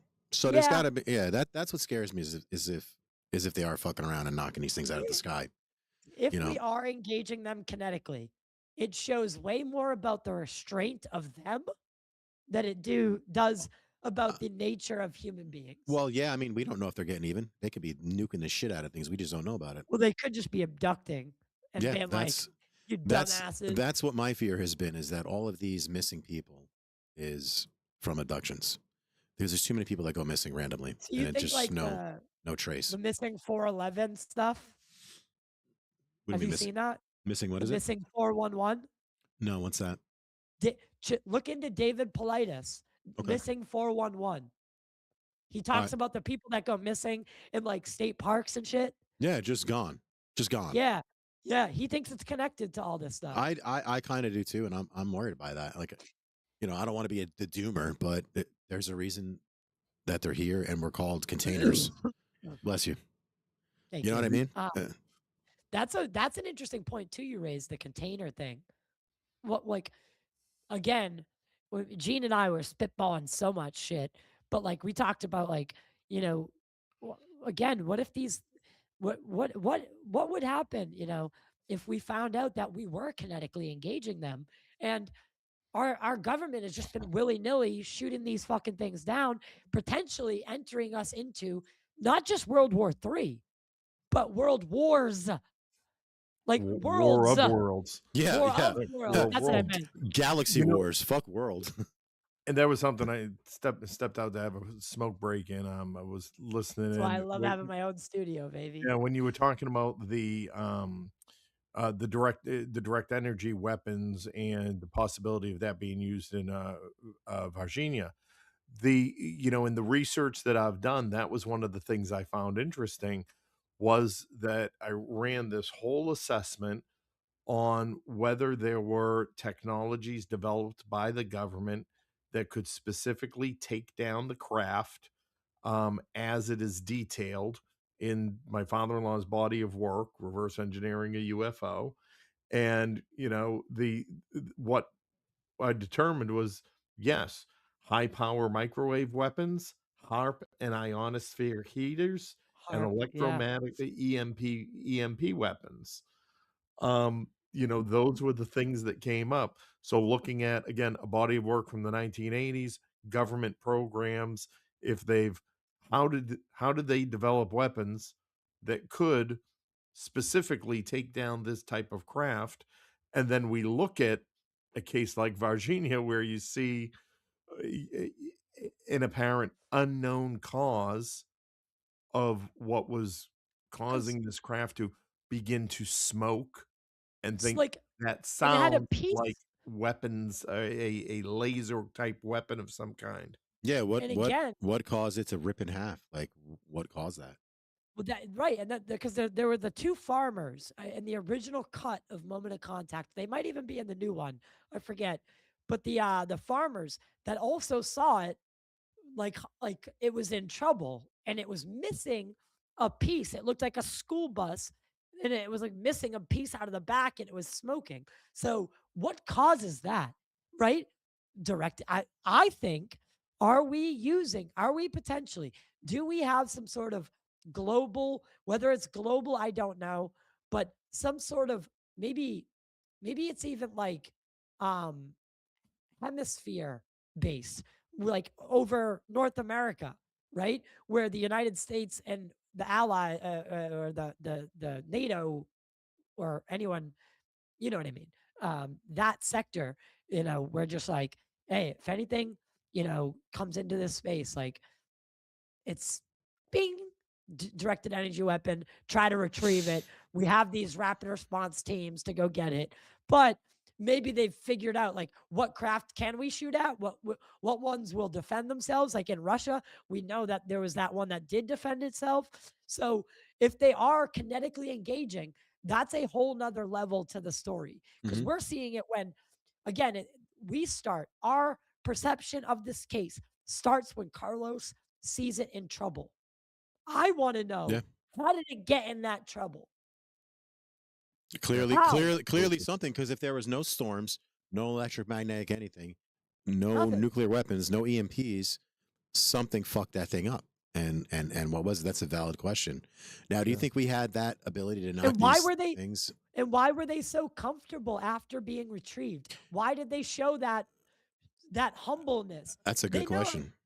like Yeah. So to your question, Vito, did we have that capacity in '96? Well, absolutely. What you have to consider is when the United States comes out and says, here's our latest, most advanced technology, that's code word for this is 25 years old and we're already Yeah. retiring it. Yeah. Good call. And And so now it's that's why public. we're Yeah, it's a talking good about call. it at this point. I go back to my experience in the oil and gas industry in the early to mid 2000s.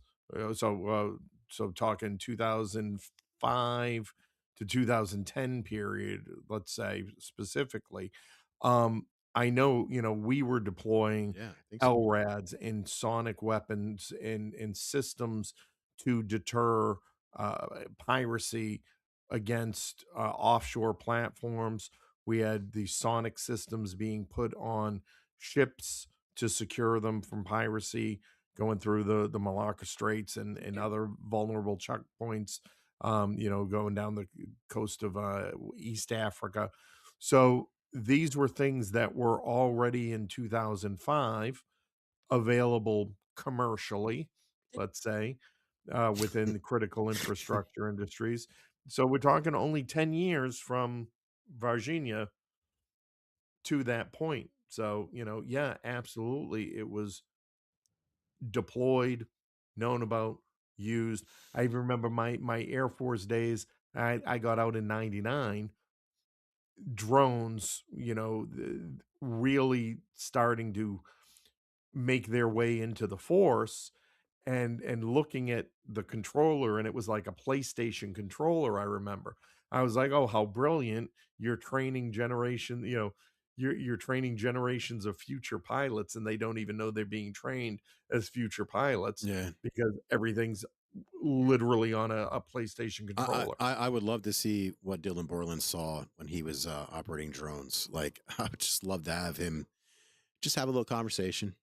Just look. There's a I can imagine there the shit that guy's seen. there isn't there there's this technology that I was just listening to a show and they were talking about it, and I had to double check that this is real because that's how fucking crazy it sounded to me. Apparently the military has these lasers. They're lasers, and if you come into contact, you can hear like Yeah, the voice of warning. God.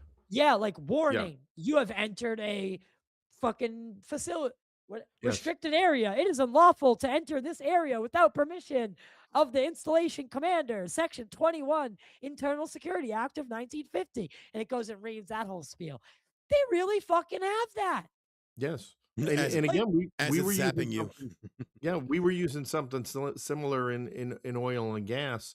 And we had a system that would make you feel, if so we knew if you had headphones on, then you were already aware that the platform or the ship was outfitted with that kind of system.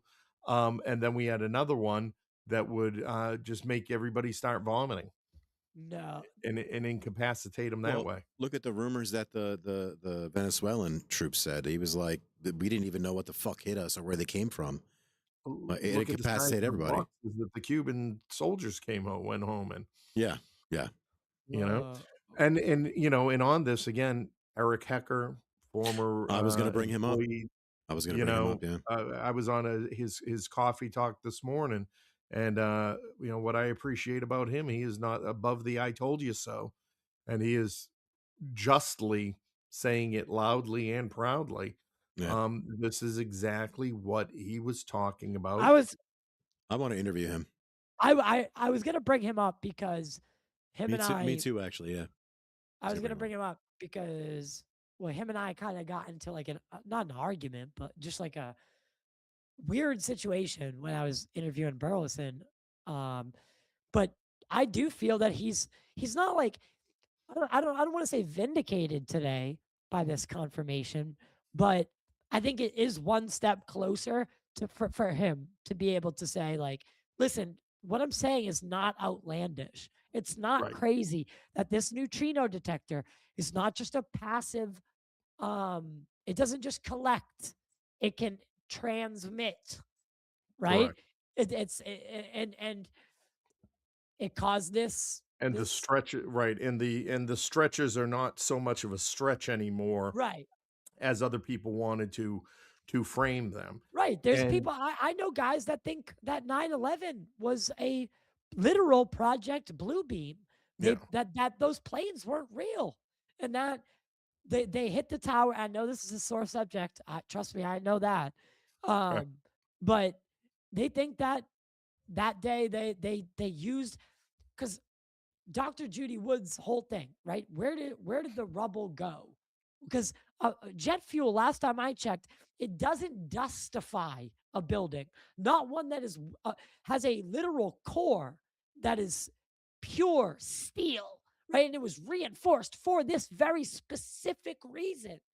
How does that just dustify those towers? That part doesn't add up. Yeah. Directed energy weapons, that does. I mean, being a firefighter and coming from this background, I was always on the fence with it, and I just don't know. Do I think that they took a year and a half to plant explosives in the building? No. Do I think that they found a way to knock the building down using the planes and the jet fuel, etc.? Absolutely. Do I think that it was an inside job? Without a doubt.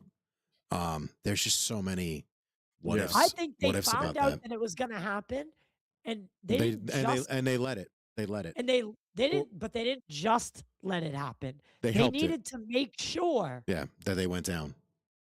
that they went down, but they caused the least damage, because you have to remember what's right under the World Trade Center. I really don't know. The Subway. water. The thing that dams the water, that holds that bay back. Well, it's all. I mean, the entire 90% of Manhattan is reclaimed from the sea anyway, and and again, But oil and gas experience. One of the top things that we talked about, and it was a misconception even when we were dealing with the government on a lot of their threat info and things like that, is this idea that things are built to fail catastrophically, and when they fail catastrophically cause the least amount of damage. But I think we're going down another rabbit hole. We're talking about Eric and yeah, we did. I did want to show, because I've had it. but I think VITO, yeah, absolutely, it would be a brilliant interview Yeah. for you to have. He's a Long Island guy. I tried. So he speaks your language. I tried. I guess he looked at me as a grifter because I said I'm trying to be like, and again, I'm not saying I'm trying to be Julian Dory, but I'm like, I want to do it like, similar to what Julian Dory's doing. I want to interview people, etc., all that shit. You know what I mean? And he didn't like it. So we'll talk. We'll have a chat with him. I talked to him in a minute, in a heartbeat. No, we'll have a chat on your behalf. And he's a fellow firefighter. So I'm like, of course I want to talk to this guy. Yeah. 100%. But I was gonna fly him here to Boston and he lives in the worst fucking. He's Alaska, state. isn't he? He's like fucking Alaska, and he loves it. To fly that guy anywhere cost a fortune. I can imagine. He's a cool dude, though. I got no ill will. I talk to him and anybody in a heartbeat. Yeah, I get on that coffee talk every morning, and I listen a lot, but also join in. Great, group of folks that jump in there. Super intelligent folks too, it's always an intellectual conversation. So the video that VITO showed so I want to make this very clear. The video that VITO walked up and showed to Carlos D'Souza said, what did you say, VITO? I just said, can you please take a look at this and tell me if this is similar to what you saw? Similar. And he literally said it's identical.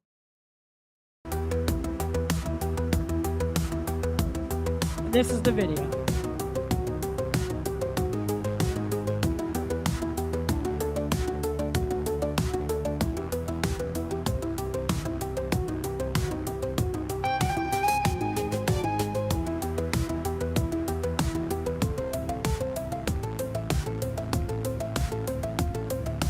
Huh.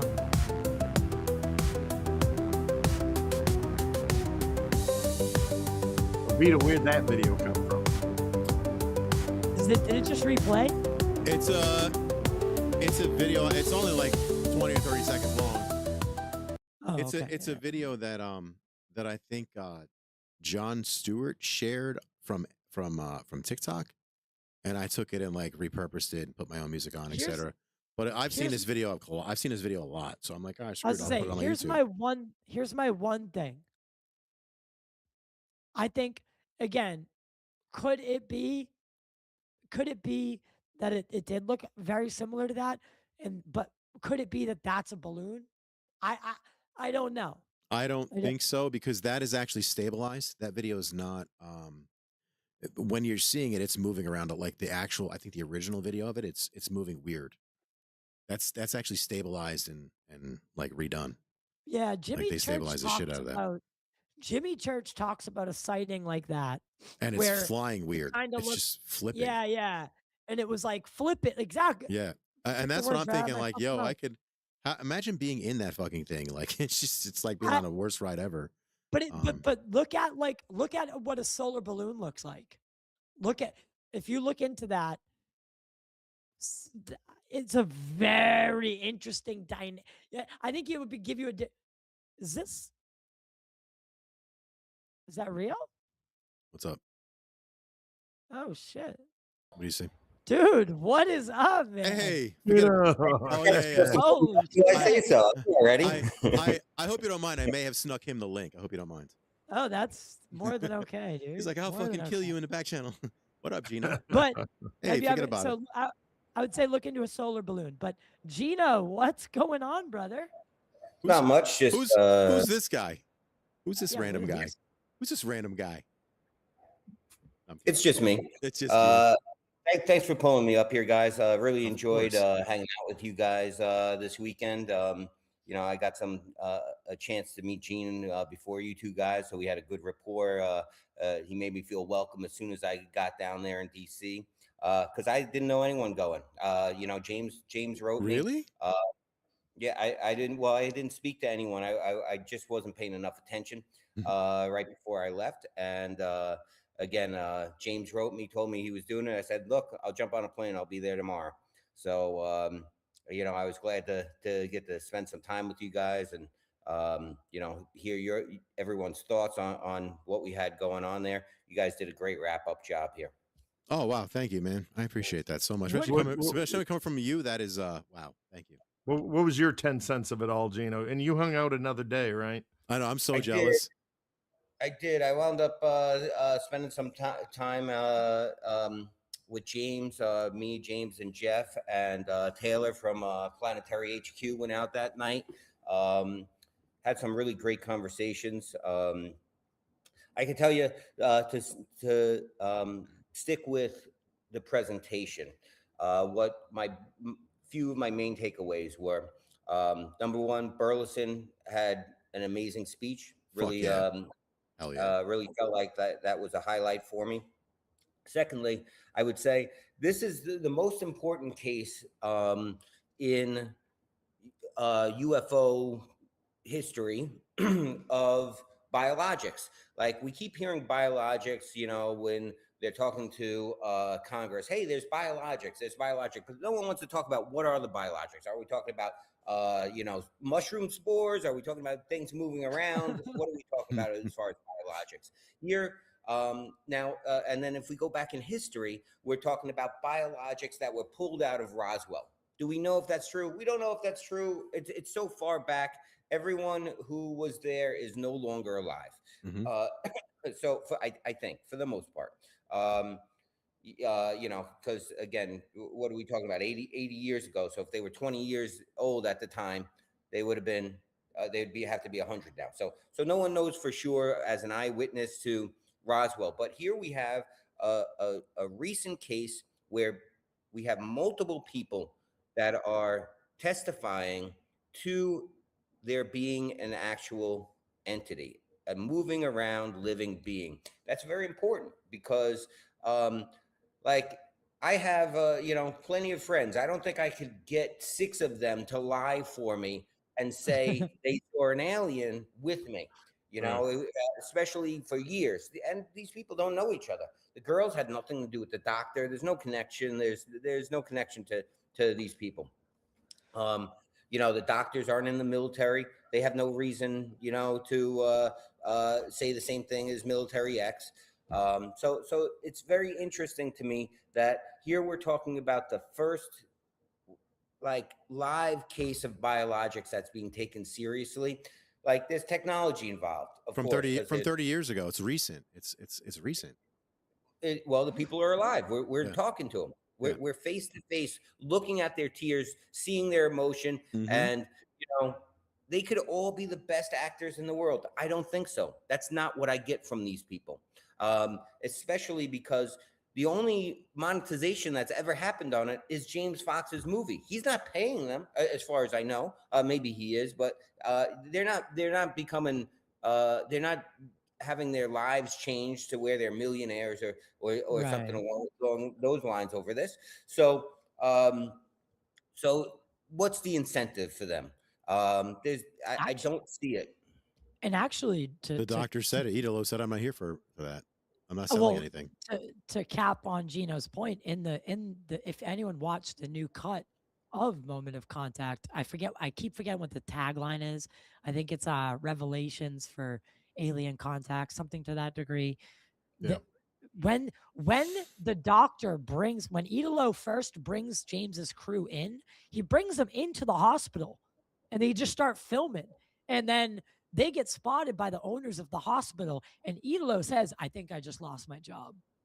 Right? Like, because then they had to they had to leave. And then they regrouped at a coffee shop. So, he's a neurosurgeon, not just 10 years ago, but like as of today, a week ago, while he's doing that testimony. So it's, Right. he's putting his, why do it at such an age, right?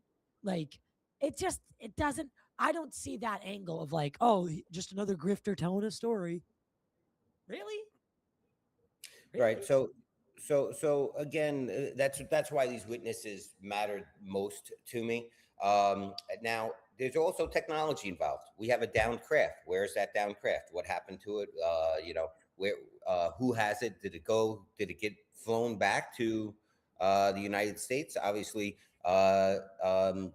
we heard from the general. Was he a general that stood up and said, "Look, there's got to be records. There's records Colonel. of these flights, Colonel. These flights, these flights. There should be some kind of record." Now, I know we're talking about 30 years ago, so computers were just gaining their momentum at that point. But that doesn't mean that it doesn't exist. So if it does exist, I'd love that for them to find that, because that would be a big piece of the puzzle. But again, let's put the technology aside and only concentrate on the living being. Now, we also have the military soldier who died of the bacterial infection. Now, a lot of people were trying to debunk it, saying, well, that bacterial infection, they said was alien, but turns out it's not alien. It is found on the Earth. However, the doctors did testify that it acted differently than they've ever seen that bacteria act on Earth. So did that bacteria interact with something that then, when the soldier was scratched, that's why it reacted differently. But there's no doubt that soldier died. That soldier's sister testified. She looked very credible. She lost her brother. She's upset about it. She wants answers. So again, that was probably the most important thing for me. Again, to have a case on biologics, because I can't think of another one. Now, we got, if you go back to Coast, you got the guy with the alien in the freezer, with video, things like that. The alien killed his dog. He punched him out, or he hit him with a stick, and oh my God, yeah, bro, that was a great story though. That story was crazy. It's a great story, but I think that's what we're stuck with, is a story. Yeah, There's only one person who ever seen that alien. So that, again, every I time we think, talk about you described it as like as the complete 360. Yeah. So every time we're hearing alien stories, it's typically one person. Like even Mike Batista, who is Skywatcher. He said these things landed. He recorded them, but it's him. What do you mean? What do you mean? Okay, thank you. Why can't more people be there? Why are we only dealing with one person at a time? Here we have multiple credible witnesses. It uncorrelated. There's nothing that ties all these people together.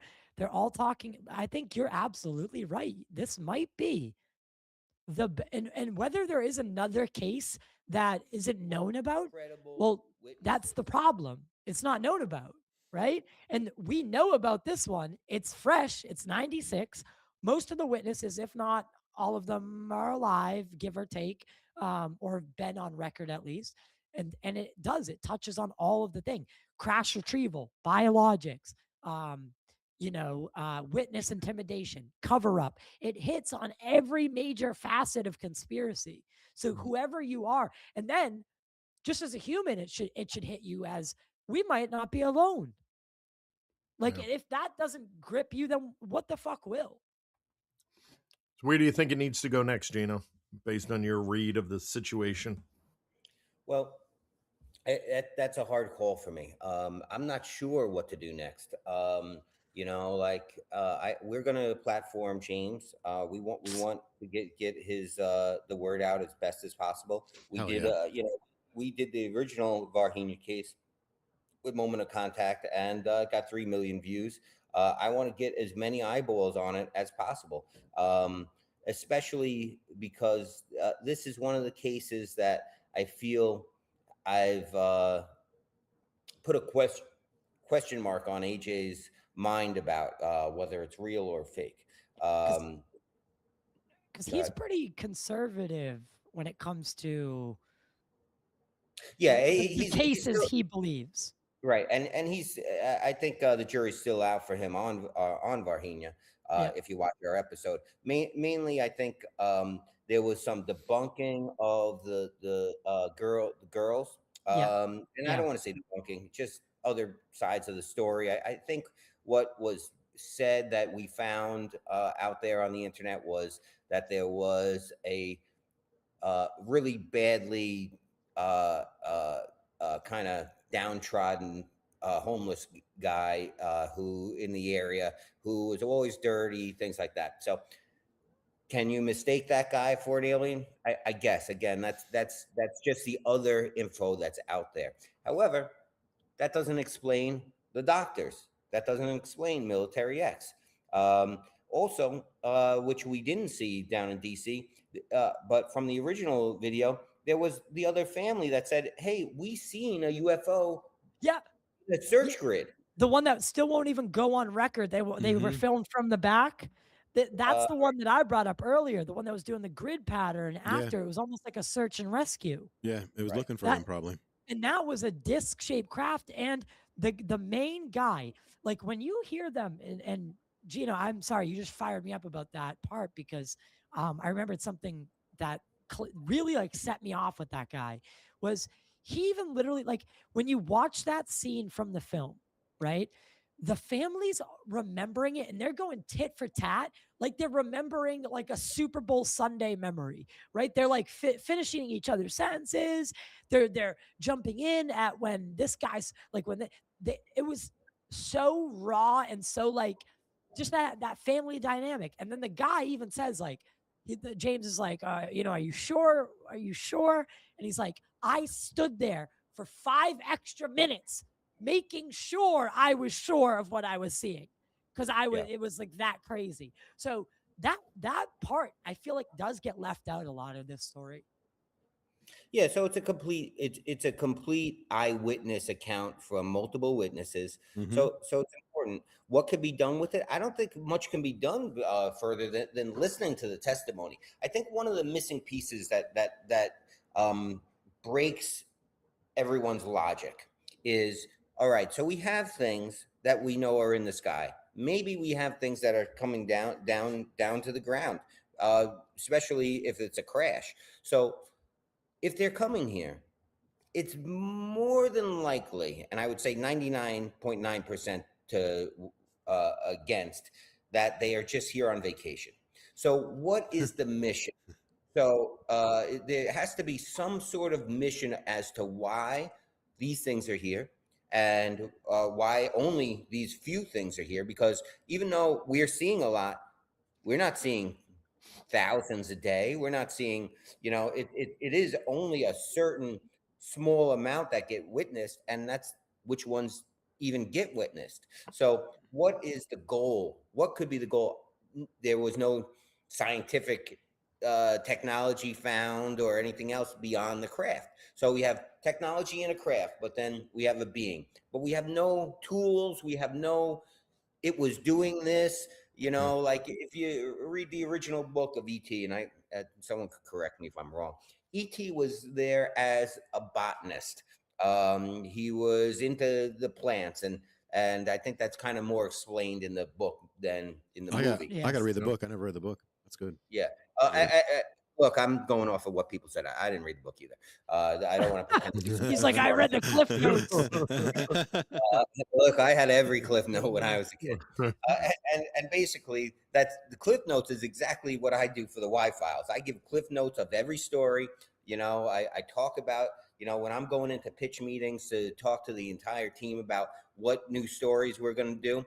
That's what I'm doing. I'm giving the Cliff Notes of the story and saying, hey, all right, I got this great one. It's you know, moment of contact, Varginha. We got downed craft. We got a pilot who tried to save people thinking it was a plane crash. Then we got military throwing him out of the area when he's trying to help save people. You got an alien. You got soldiers. You got doctors. So like that. So I pitched the whole story to try and get the attention of AJ and the team to go, yeah, this sounds like a good one to do. But that's what I'm doing. I'm always just doing Cliff Notes. Once they say yes, then I take every story I could find on it, and which is mainly usually videos. And I put them all together with their transcripts and things like that before I hand off the research to AJ. Now, every time I do that, I'm only concentrated on the story itself as if the story is 100% true. Now, AJ being a black belt in research, we always used to make that joke that he has a black belt in homework. He could go out and find anything. So look for the other side of the story. You know, that doesn't make it debunking. It just means there's this side of the story out there and there's this side of the story out there. The user, you know, the watcher has to kind of make that decision.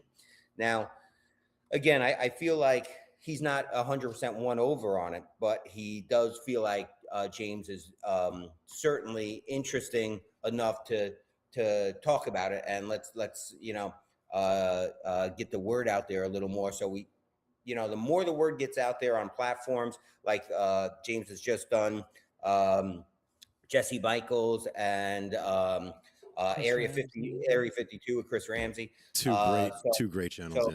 Yeah. Well, that's what I have such, and I think I've always felt this way about, you know, the Y Files, the, you know, the Jesse Michaelses of the world, is you guys are getting to audiences that like that we just everybody we can't touch. You guys are getting to the audiences that sit down and they have like a little family dinner around your guys' videos. Like I've seen it in the comments of the Y Files. Like it's like a TV show for people. That's the internet is what, you know, cable used to be for families. Now they're sitting around watching a Y Files episode instead of like, you know, Law and Order, right? It's but you guys have got the attention of the everyday person. My you're kids. giving My when kids. you choose to do a topic or to shed light on a case. I don't think you realize how fucking much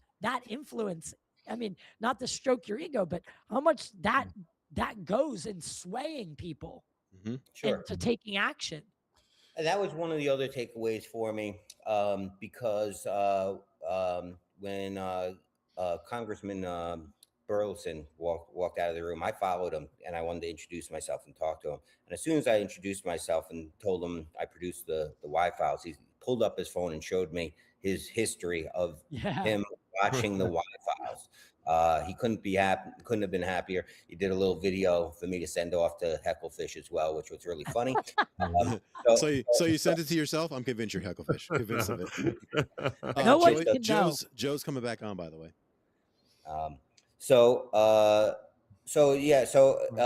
I know we're reaching the people and also the right people, and that matters.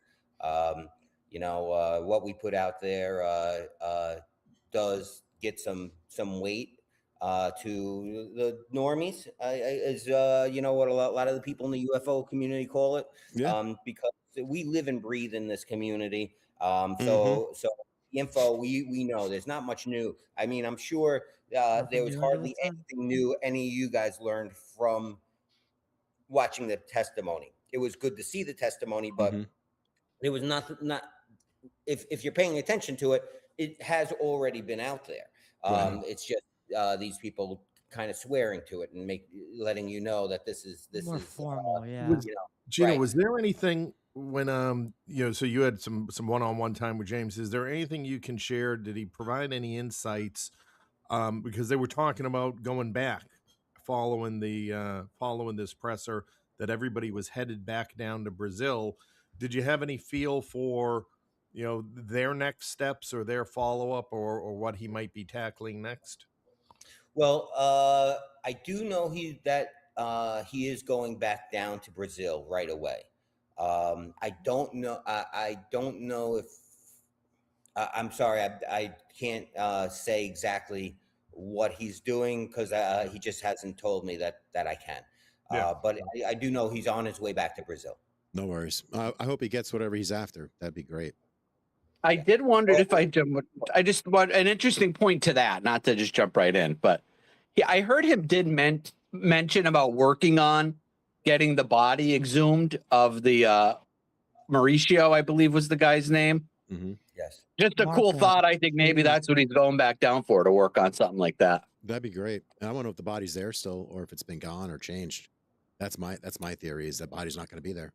That would be a Right. wild revelation. That would be the gotcha. If that body's not there or it's been changed at all, that's the gotcha right there. So why would you change the body? If there's no body, that's number one. If it's not the same body, that's Right. number two. And it doesn't match. Number three is if they re-exhume it and do medical tests and don't find the same bacteria, all that is interesting. That's I don't think workable. Well, I mean, another thing is, they could say that he died from an infection, but they could have killed him as well, just to shut him up. that's true. Being that he wrestled the fucking thing, and we don't know. Or it could have been a biological warfare infection that they used to 100%. to take them. And when I'm saying 100%. they, I don't even know who they is. That's Just, don't worry about who they are. It's just them. To quote The infamous they.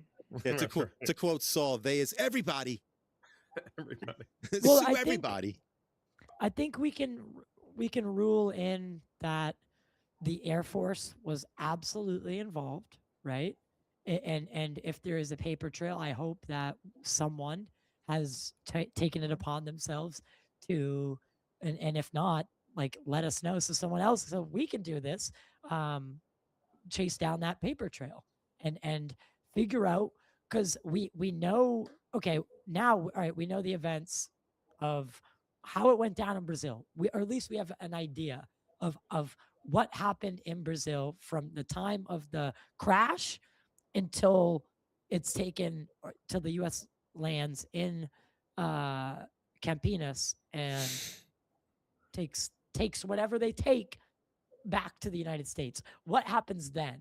I think that side of the case, if that could be, shed light on, someone from the U.S., if you were involved in this, step forward. Yeah, that's the colonel said. Forward. Enough's enough. Well, and we had Jeff Nucatelli down there as well, who went down to Brazil, and Jeff is doing out of all the testimonial that was given to Congress, his might have been the most important, because he is trying to figure out a better way to open the door for whistleblowers. Now, what I found out from Jeff was very interesting, that everything that he testified about, seeing the cube and things in the air, and everyone that was involved in on the Air Force Base, none of that was classified. So he didn't have to go through BAPSA or anything to talk about it. Mm-hmm. So that's an interesting point also, that he's talking about things that are not classified. So everyone who was on base at that point should be able to talk about it. Should be okay to. They're not coming forward, which is an interesting. And again, I think it's the stigma. That's a tell. Well, I think that is over the next few years. Now, hear me out on this. With again, with popularity of channels like the Y-Files, Jesse Michaels, and this whole topic range, like whichever streamer, podcaster that you want to point to, again, what brought Dr. Italo forward, what brought Carlos D'Souza forward, was the audience willing to listen and not to judge, right? Not to call you crazy or call you a lunatic or label you that guy in the family, right? The one who Uncle Joe just, he went a little crazy, right? We pay no mind to Uncle Joe. That's not necessarily the culture anymore. It's more like, oh shit, yeah, because it's being legitimized in other places. Now, whether those other places are flawed, because I think the 2017 article is flawed, right, in its information, but it still set the tone and built the wave that crashed down afterward, right? So, was Elizondo the man to champion this? Probably not. But he was. He's what we had and did what he did. So, it's gotten us to this point where I think today we are a long way from 7-8 years ago. So No doubt. where are we in 3 years? I don't know. Aliens, hopefully. Like legit, I'm hoping 3 years aliens. We'll see. I hope so. I was having a conversation about this yesterday. And that aliens, that's great. I'm interested in it. I want it to be there. But my number one takeaway from all of what we're doing here is the technology of 0-point energy changes the world. Aliens doesn't.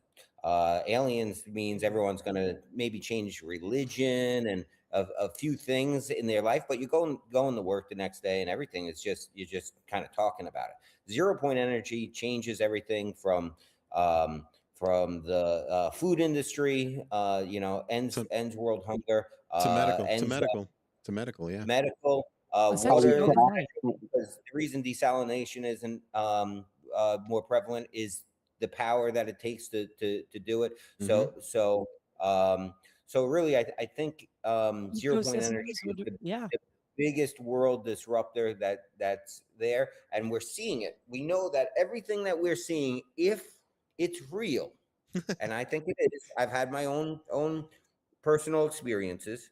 If it's real, and any part of UAPs is not planes and things that we already know of, then 0-point energy exists and it's being hidden from us. Is it being hidden from us by aliens or is it being hidden from us by the government? But either way, if it's being hidden from us by the government, then that's probably the biggest world crime that could ever be.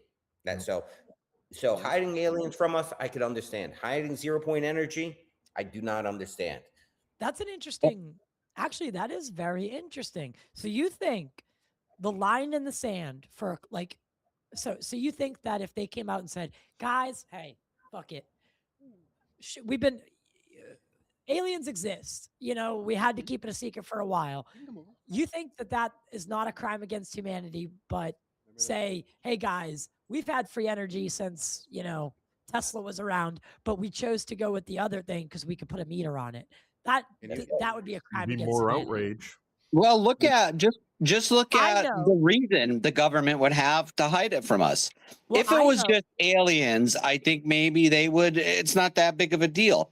However, if it's going to bust up the oil companies and it's going to cause zillions of dollars in profits, I think that's all the reason the government and the deep state needs to hide the truth from us. So I'm going to throw out my theory here, and I think I am maybe the first person to ever say this. Anyone correct me if someone else has said this. I think the reason that it's being hidden from us is not because of aliens. It is because of 0-point energy. And I think the reason 0-point energy is being hidden from us is because it's easier than we think to make happen. And since it is so easy that it would be like people in there, once the equation is told and kind of figured out, then it would be people like CRISPR in their own house doing experiments. I feel like 0-point energy is easier than we think, and that's why it's being hidden from us. Probably. Like people giving who have everyone a time machine. Yeah, because a lot of right, people will be, out of money. We don't need Right. major companies to facilitate it for us. We could pretty much do it yourself. Yeah. that's what I'm saying. Now Yeah, I know I love can't, that. I'm not smart enough, but people like my brother, very smart, could figure it out. People, scientists would be able to figure it out. And once that toothpaste is out of the tube, I don't think it could ever go back, because people would want to help humanity. They would want to get fresh water to everyone, to get fresh food to everyone. Those two things change the world. Besides everything else You're that right. changes, travel, everything changes from it. Every single industry. For If the you better, for the better too, if you think about it. I know it's And going to get rid of a lot of industry, but it's Well, going to help humanity for the better. No. That's not true. I think it just Because changed it. it changes it fundamentally. Because again, think about this from a not every human being on this planet right now has the good intentions. Just because the technology could solve world hunger, Oh, of and course. most people would want that, you're also giving this technology to people that want to eradicate entire species of people. So Yeah. we have to balance Yeah, that. you're right. Right? Right. It's like giving every single person a time fucking machine. Again, most people would probably want to do good, but you can't have everyone up mucking up the timeline, right? You can't have everyone going back and killing Hitler. It can't work like The that. butterfly It effect. can't. Yeah. Yeah, it can't. And who does all that hurt? I mean, it hurts the moneyed interests and the people that actually run society. So do you So guys they think that don't want this it. is what Hal Puthoff and those think tanks were talking about, and ultimately deemed that, guys, disclosure is not feasible right now? Could it be because, yes, this technology unlocks overnight a fundamental paradigm shift? The moment it happens, it's unwavering. It's not, there's no yes or no. It's simply everyone has it or everyone does it. Period. That's fucking fair. And that's Yeah. kind of scary, Gino. Well, again, I've never heard anyone say it out loud. It's my theory is based off of some feeling more than science or anything else. It's again. So I'm not saying I know this for sure. I'm just Oh, saying yeah. that's what I feel, that it's been hidden from us, not because of aliens. I feel like aliens are just the side product. I mean, it makes practical sense too. I think what you're saying, Gino. Just a side product. So, That's hey, real just a quick. So we're at circumstance. we're a little over 2.5 hours here, Ty. Shit, I can go all So yeah, I don't know how much down what rabbit holes we want to go. But Gino, there's a documentary film project that you're in. You were talking about your own experiences that's coming out Oh, soon. yeah. You Yeah. want to chat about Yeah. plug that and Uh, get that out there? Sure. I had a great time. I'm working with Patrick Armstrong from Vetted, and we did a lot of filming for his psionics project. It's his documentary. I just went along for the ride. I was happy for the invite and to help Yeah. out. We did some amazing things. We went, to some places like Sonoma, to see Bradshaw Ranch, which is Dude, that with place is like wild. with Carl Crusher, right? You guys were hanging with Carl Crusher? well, we were hanging with Carl Crusher up in Utah, St. George. Oh, okay. But we went to both places.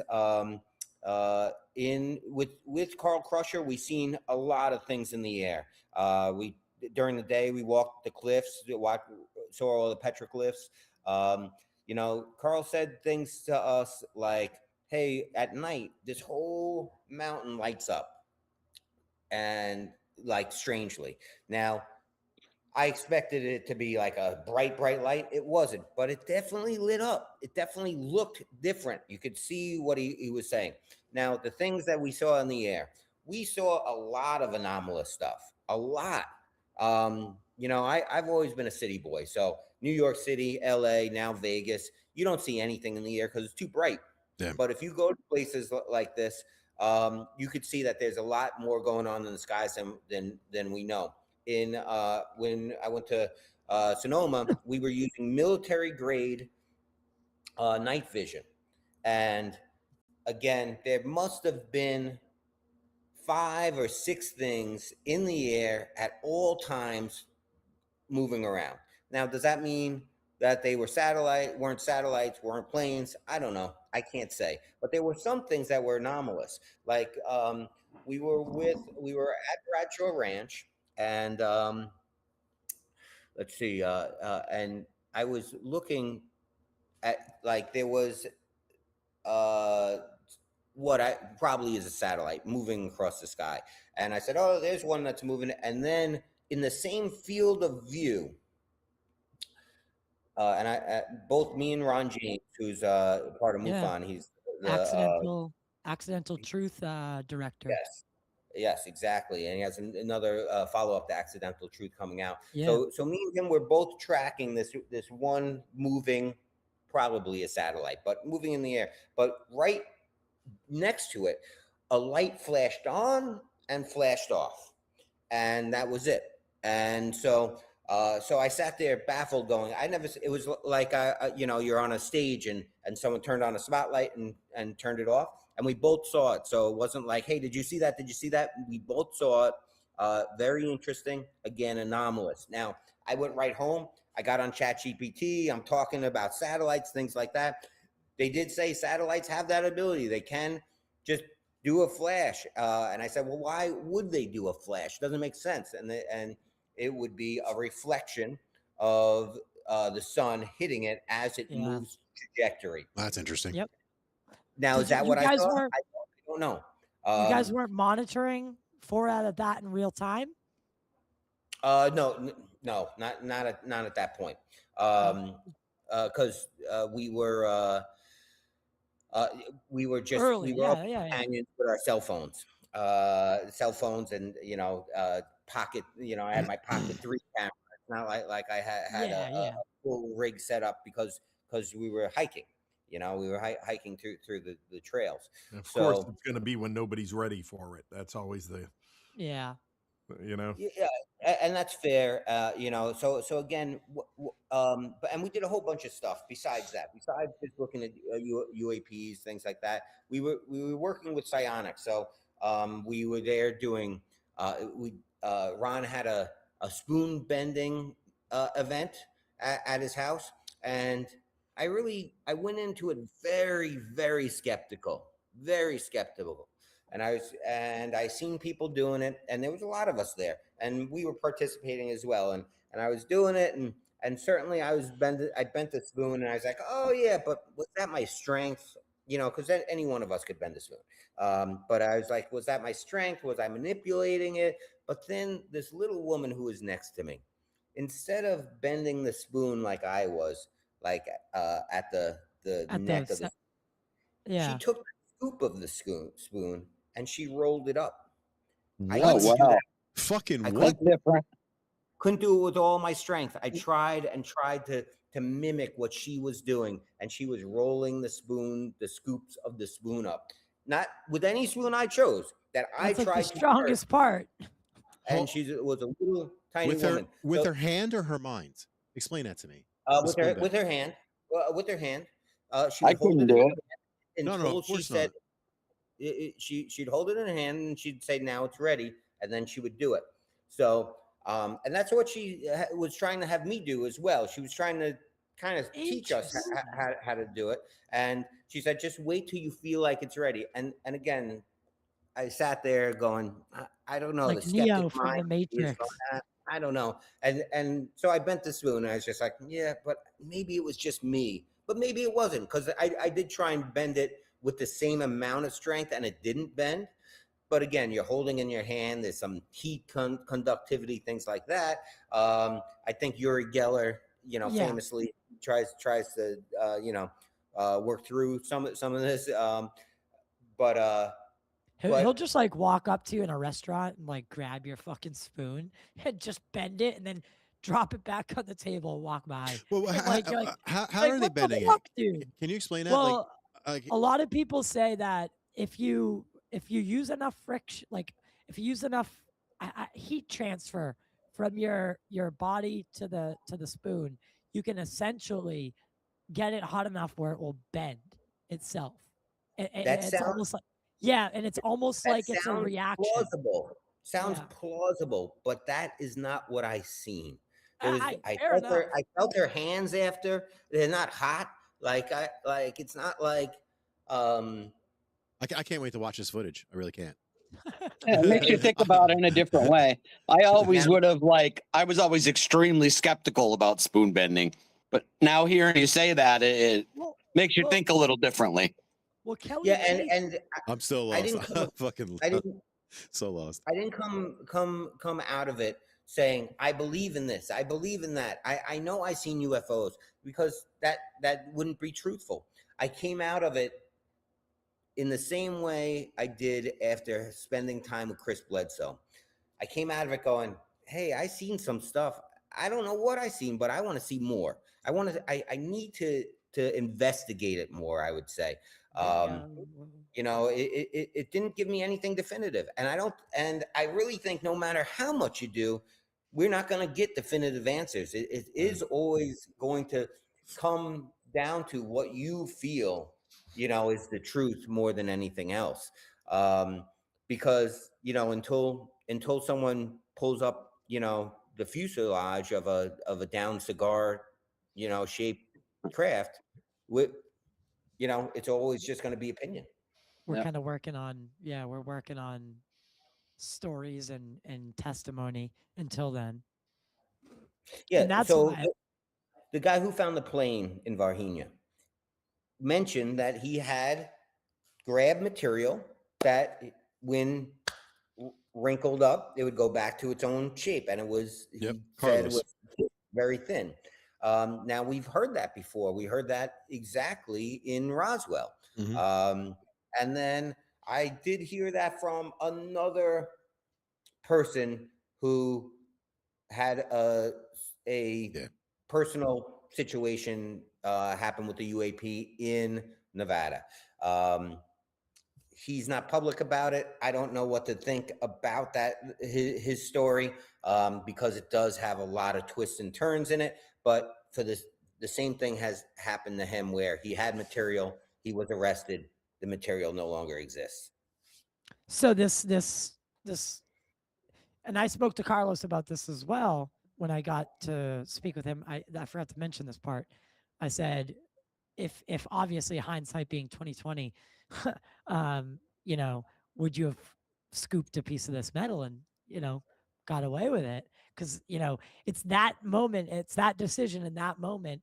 And again, because I think it is a testament to what his mindset was, where he didn't think it's alien or UFO or any of that. He thought pilot is in trouble. And then his mind, he's probably kind of corroborated it in his idea when the military then immediately shows up with guns drawn. His mind is probably like, oh shit, this was some secretive fucking test thing. And I got, you know, but I did ask him, I was like, do you wish you pocketed some of that metal? And yes, of course he does. But because that would have been that would have been the smoking piece of the smoking gun, if you will. Yeah. But we need one of these people to get away. You know,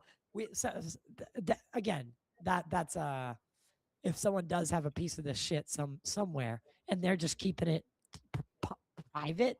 I don't see what the benefit to that is. It's not someone's bookshelf. Well, they might be trying to save their life, and more so the life of their family. I mean, Bob Lazar famously has stable element 115. Yeah. Right? That's why they raided his house a few years ago. Is what it seems like. While Corbell was filming, it's just crazy.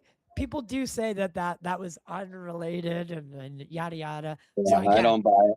To protect myself and my neutral stance, allegedly that is why they raided Bob Lazar's complex. But apparently they were just looking for the public. The narrative was they were looking for a customer's, because he sells combustible materials, right? So they were looking into someone and they wanted all the files on that person. Yeah. So All I these mean, years, though, they choose I that get it. time when Corbell's there filming Right. to do it. I You get know. it. A I get it. bullshit. Trust me. A bullshit. I've seen a UFO. I've seen shit. I know it's out there. Again, I think, you know, that's what I think, you know, for as someone who has seen something like that just stood out to some degree that just doesn't make sense. And then to have that other experience, you start to form this, like, I don't know, this realm of like, okay, this discernment. And I wish everyone could have that type of experience because it gives you a good, like, guiding North Star. But anyway, we are getting to a bitter end here. Yeah, so, it looks like Vito's getting bored. He knows to No, kick no, back no, in. no, no. I'm That's not right. bored. I'm sorry. It's The UFC's first No, show not on at all. Paramount is tonight, so it's a good time to go. the I had 24-hour I shifts had kicked one my more ass question for Joe. the day Actually, before. did you change your hat or your sweatshirt from when you I dropped off? changed my sweatshirt. I had to go out for a while, so yeah, good eye. Did You got a do that, keen or eye. did you do Gene. it because Gino came on and you had Yeah. to clean up for Gino? He had to all look of a pretty. sudden he comes back on. Right? Yeah. I know. Hey, I was looking, guys. I'm like, that's Well, strange for I went Gino. out. We went out to eat. So I had to get pretty. Okay. Nice. All right. Yeah, that's a story. Joe, It would have got pretty for Gino anyway, though. Joe, I never asked you. Did you end up going out that night, or you just went back to the hotel room and crashed? I went. Yeah, I went for dinner and a few drinks afterwards. Oh, dope. All right. Gino, what's Thank next you, for the 5 miles and for you in particular? Well, I got a few amazing guests coming out that we're going to be talking to. One of them is right on this stream with us. Going to be talking to Gene Sticco. Shit. Nice. Got him coming up with an interview with AJ. Recently did a few really good ones.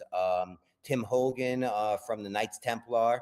Ooh, wow. Had Chris Bledsoe out there as well, and Mike Barra from Ancient Aliens, who I like. Aliens. Hanging out with. And I think we also got James Fox is going to come out, so he's another one. And then as far as the show goes, I can't tell you what our upcoming episodes are exactly. They're going to be good. But It's going to be good. one of them is our next one. I think is going to be a NASA cover-up. Oh, nice. I'll be watching that one for sure. The ones that are my two of those. So yeah. Hey, are you doing any other UFO things like this out this way, or like, do you know anything that's coming out, or are you hitting anything up that you know about? Because I'd love to like. Well, a go to couple of something things. else. Number one, I always am a huge supporter of Contact in the Desert. Everyone should go to Contact in the Desert. It is the best. It is the best conference out there for this. I want to go. Especially if you're in positions like you guys are, where you want to network and meet the other people who are out there. You'll be able to sit down. I mean, everyone out there is just like me. They'll talk to you. They want to work together. That's how I got to know Chris Ramsey. And dude, I'm so pissed we didn't and that's a testament to Contact in the Desert, to anyone who doesn't know or wants to know. Him and I occupied that same space for those same 4 days, him being who he is, and I was doing my own thing and never crossed paths. Talking about Chris Ramsey? No, with Gino. Oh, Gino, yeah. Like that, it's a testament to how big the fucking conference is. I was interviewing, I must have interviewed 16 people throughout the 4 days, but had I known Gino was there, I would have made my way to introduce myself. Well, but that's how big these fucking these conferences are. That's what I want to say, Gino. You're a real cool, humble dude, bro. Like, thank you for being how you are, like welcoming and friendly and shit. Like it's cool. Yeah. Like, you don't have to be here right now. This is awesome. Thank you. Yeah, I appreciate it. I've been getting attacked online lately because being that we're afraid to do MH370, and I tried to tell come people, on. Get out of here with that shit. Gee, I wonder who's attacking you with that one. Stay away from those people. And trolling. And I tried I was very cordial, and I tried to say, look, this is the reason we didn't do it. And then Then I was told that I'm afraid of Joe Rogan, and that's why I won't do it. And I said, I'm afraid of my friend for 20 years. I don't think so. Fuck out Because of That here. is here's the bullshit. thing: even if Joe doesn't believe in it, which I've never even had the conversation with him that I can remember. I'm sure maybe we mentioned it way back, but I've never had a conversation about it with him or Jeremy Corbell. He was the other one I was told I was afraid of. But the Y Files, we talk about a story and we talk about what's real and what's not. So we Right. do both sides of the story anyway. Right, What are you- we afraid yeah. of? What's Right. there Good point. to be afraid of? And I gave the reasons why, which are a few. One, it's still it's just out there. It's not It's In ridiculous. my opinion, the yeah, corridor we crew don't- thoroughly right. debunked it. And there's also people whose families have been affected. Obviously, a lot of losses, and like I remember when I was like gung ho back in during the fires in Maui, and I was angry about them, and I was Mm. and I'm talking about, hey, blue roofs and energy weapons, and my brother reminded me, hey, we're not going to do that because people had to run into the water and they Yeah. lost family members and Worst parts of their life, yeah. so we don't want to diminish what's happened to people. So that's one of the other answers. Now, Right. that said, that didn't preclude it from, hey, that we're never doing it. But I'll tell you, there are some things that just don't grab the interest the same as some of our other topics. So that's the other thing, that to try and call me chicken for not doing a topic is silly. It's like it's you're not going to get your way just because that Were you you? want to say terrible things about us. Were you? And Oh God, my camera. Ty's camera said, "Screw you, I'm out." Yep. CIA is out there. Were you at the were you there when fucking Ashton tried to run up on Ross Coulthard at Contact? I Did you wasn't see there that? for that, but I did That have, made like, me laugh. talk. I like it was weird because he did jump in a little, and I'm not mad at Ashton. I actually like the guy. I think it's funny. I didn't have a can't problem with him stand him. whatsoever. I respect how much research he does. Yeah. And I told him that, and that's why it was weird that he was kind of letting this troll go on, because that diminishes what he's doing. And like, look, I get that. whether he's right or wrong, the way I met Ashton was he was very nice. Came up and introduced himself. We talked. I thought me and him were just fine. And then he wanted to, after this troll came out, he started saying, "Oh, I guess I'm going to call out the Wi-Fi." I was like, "Okay, if you want, but you're showing." Your personality trait here. I Yeah. don't know what to tell you. Well, There's just there's no argument between me and you. And not only that, but you haven't even asked how I feel about the actual content. You're trying to say that I'm being silenced by someone. I'm not being silenced by someone. We're just picking other episodes that Yeah. are better entertainment, that are interesting. The other thing is, like I told you guys, how I pitch episodes when we're talking to the team. You got to get AJ's attention. He has to go, yeah, this is the one I want to do. And I gave an example, which I think was one of the best examples, and kind of shows the genius that is, AJ and the Y Files and his writing. Is I pitched the Maury Island incident, which was one of the first UFO stories. It has, I walk in, I go, look, I got a great one for us. I got the Maury Island incident. It's a few weeks before Roswell. It's there's a bunch of UFOs in the air. They're one of them's wonky and looks like it's about to crash. So it starts overloading sludge or some kind of slag, something that hits this guy's boat, breaks the arm of his son, kills the dog. He doesn't know what to do. There's this other witness that sees it. And so he goes back, and then the Men in Black show up. Men in Black show up and try and shut him up. And then two Air Force military men show up, and they take the slag, and they're taking it back to Washington, D.C. They get on a plane. That plane explodes. Boom. They're dead. The fuck? So I explain the story, I pitch it, and I go, and then at the end of the story, as I'm pitching, I go, and the crazy thing is, this one second witness, somehow he shows up at JFK's assassination. And that's the end of my pitch. Now, if you watched our story, the Maury Island incident is the first chapter, which is like 3 to 5 minutes of it. Yeah. And then we go into Grisman, who possibly is involved in the murder of JFK. So again, it's the genius of AJ that really, when he sees something, he takes a magnifying glass and looks for the interesting angle and looks for what we could bring differently to a story. So I tried to explain it. I said, I don't know what we're going to do differently than all of the info that's out there, not just Ashton, but all of the info that's out there. What are we going to bring to it? We always try and bring something new. They didn't like that answer either. You can't please them. The Y-Files has become, think about it like this. You guys are Eminem, right? And every other rapper is going to try to attach themselves to you, because when they attach themselves to you, that brings them up. If you respond, that brings them up to you. You know what I mean? So it's like 3 days later, and I stopped responding, and he's still writing. Yeah, no, they came at me too once, and they're rabid. Some of them, even if you're nice, even if you're nice about it, and you just don't want to engage, they're rabid. Twitter's a fucking wild place, dude. Twitter's a wild place. I don't want to get too far into it on either side, but yeah, I interviewed him early on. He was a very nice person. There are, again, people with every movement that are those types, you know? Oh, I want to be very clear. I don't think Ashton's wrong. You think he's legit? You think that's legit? I think those things are legit. I know they've debunked it. I think that video footage is legit.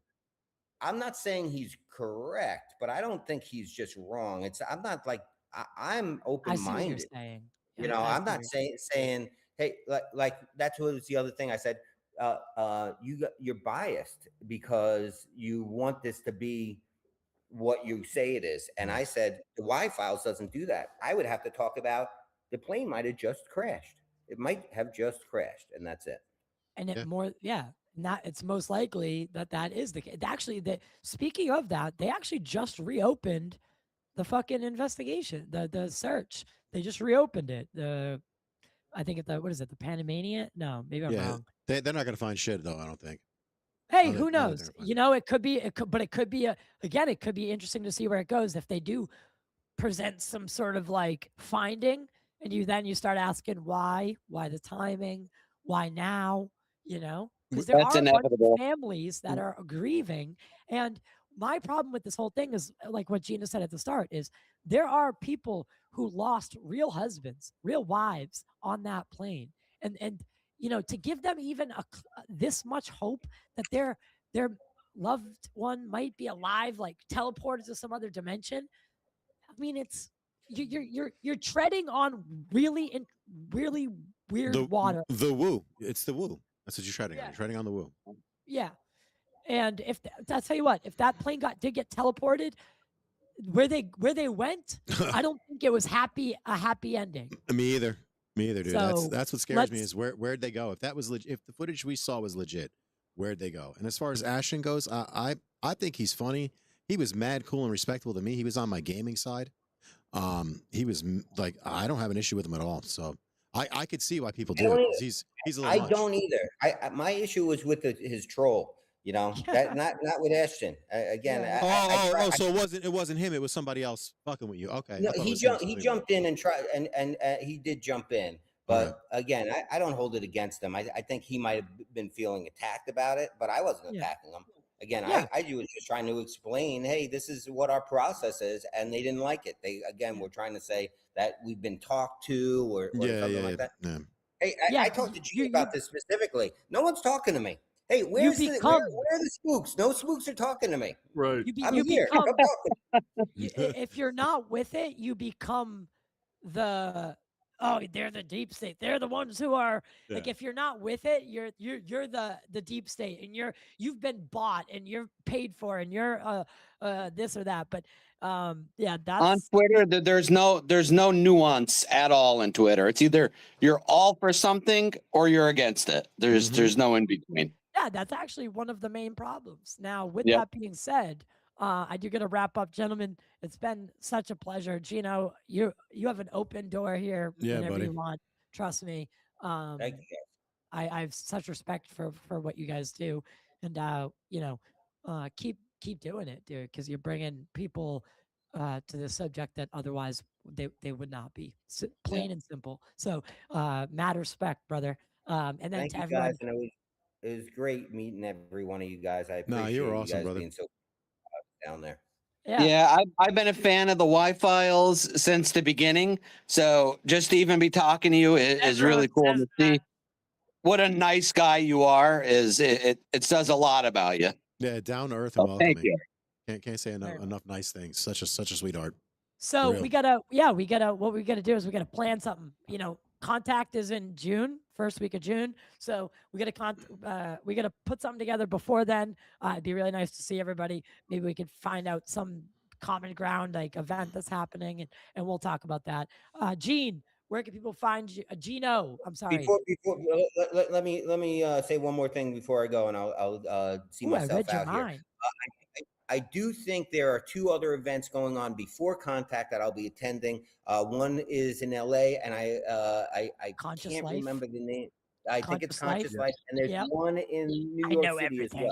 well. Oh, I'm going to that. So Yeah, the one in non New York City. Wait, let Gino might be talk pretty so we get here. My bad.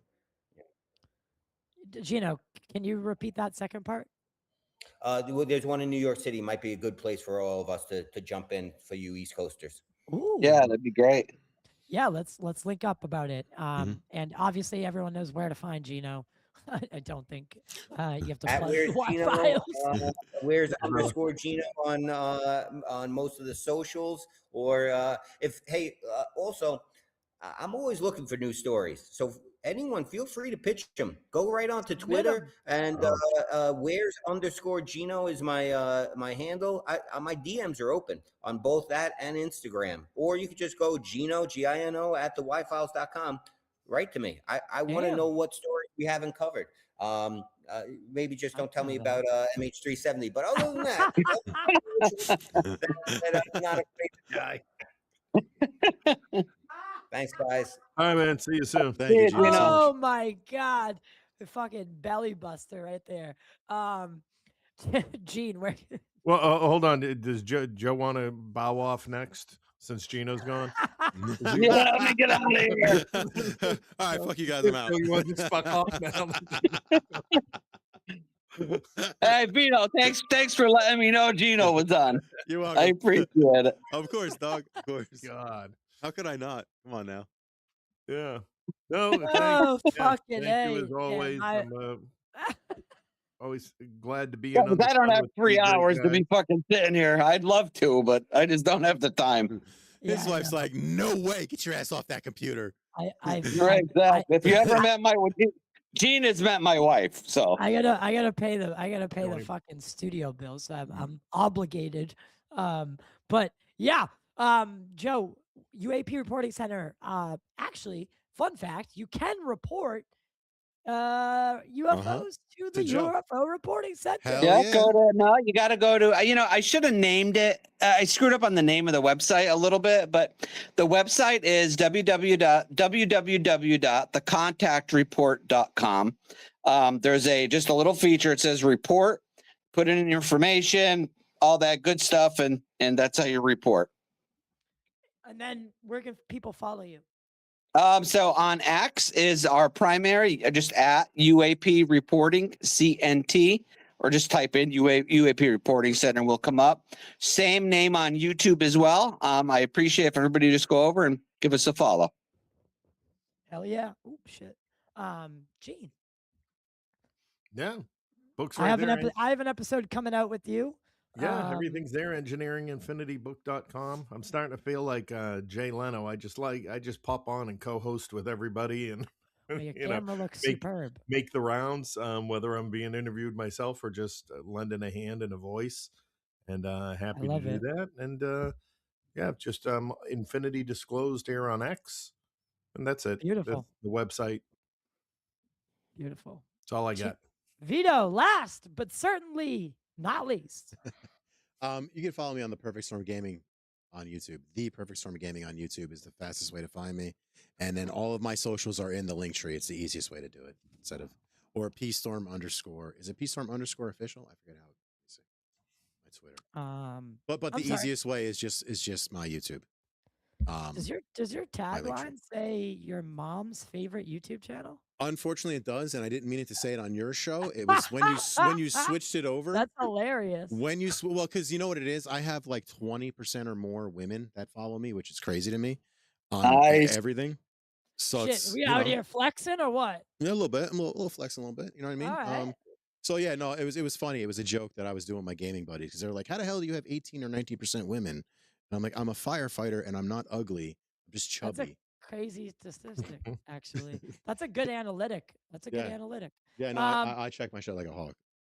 For everyone else, my DSLR is my DSLR is back online. I don't know what happened. It just kind of shut off. It just fucking shut off there at the end. But everyone else, you know what it is. Like, share, subscribe.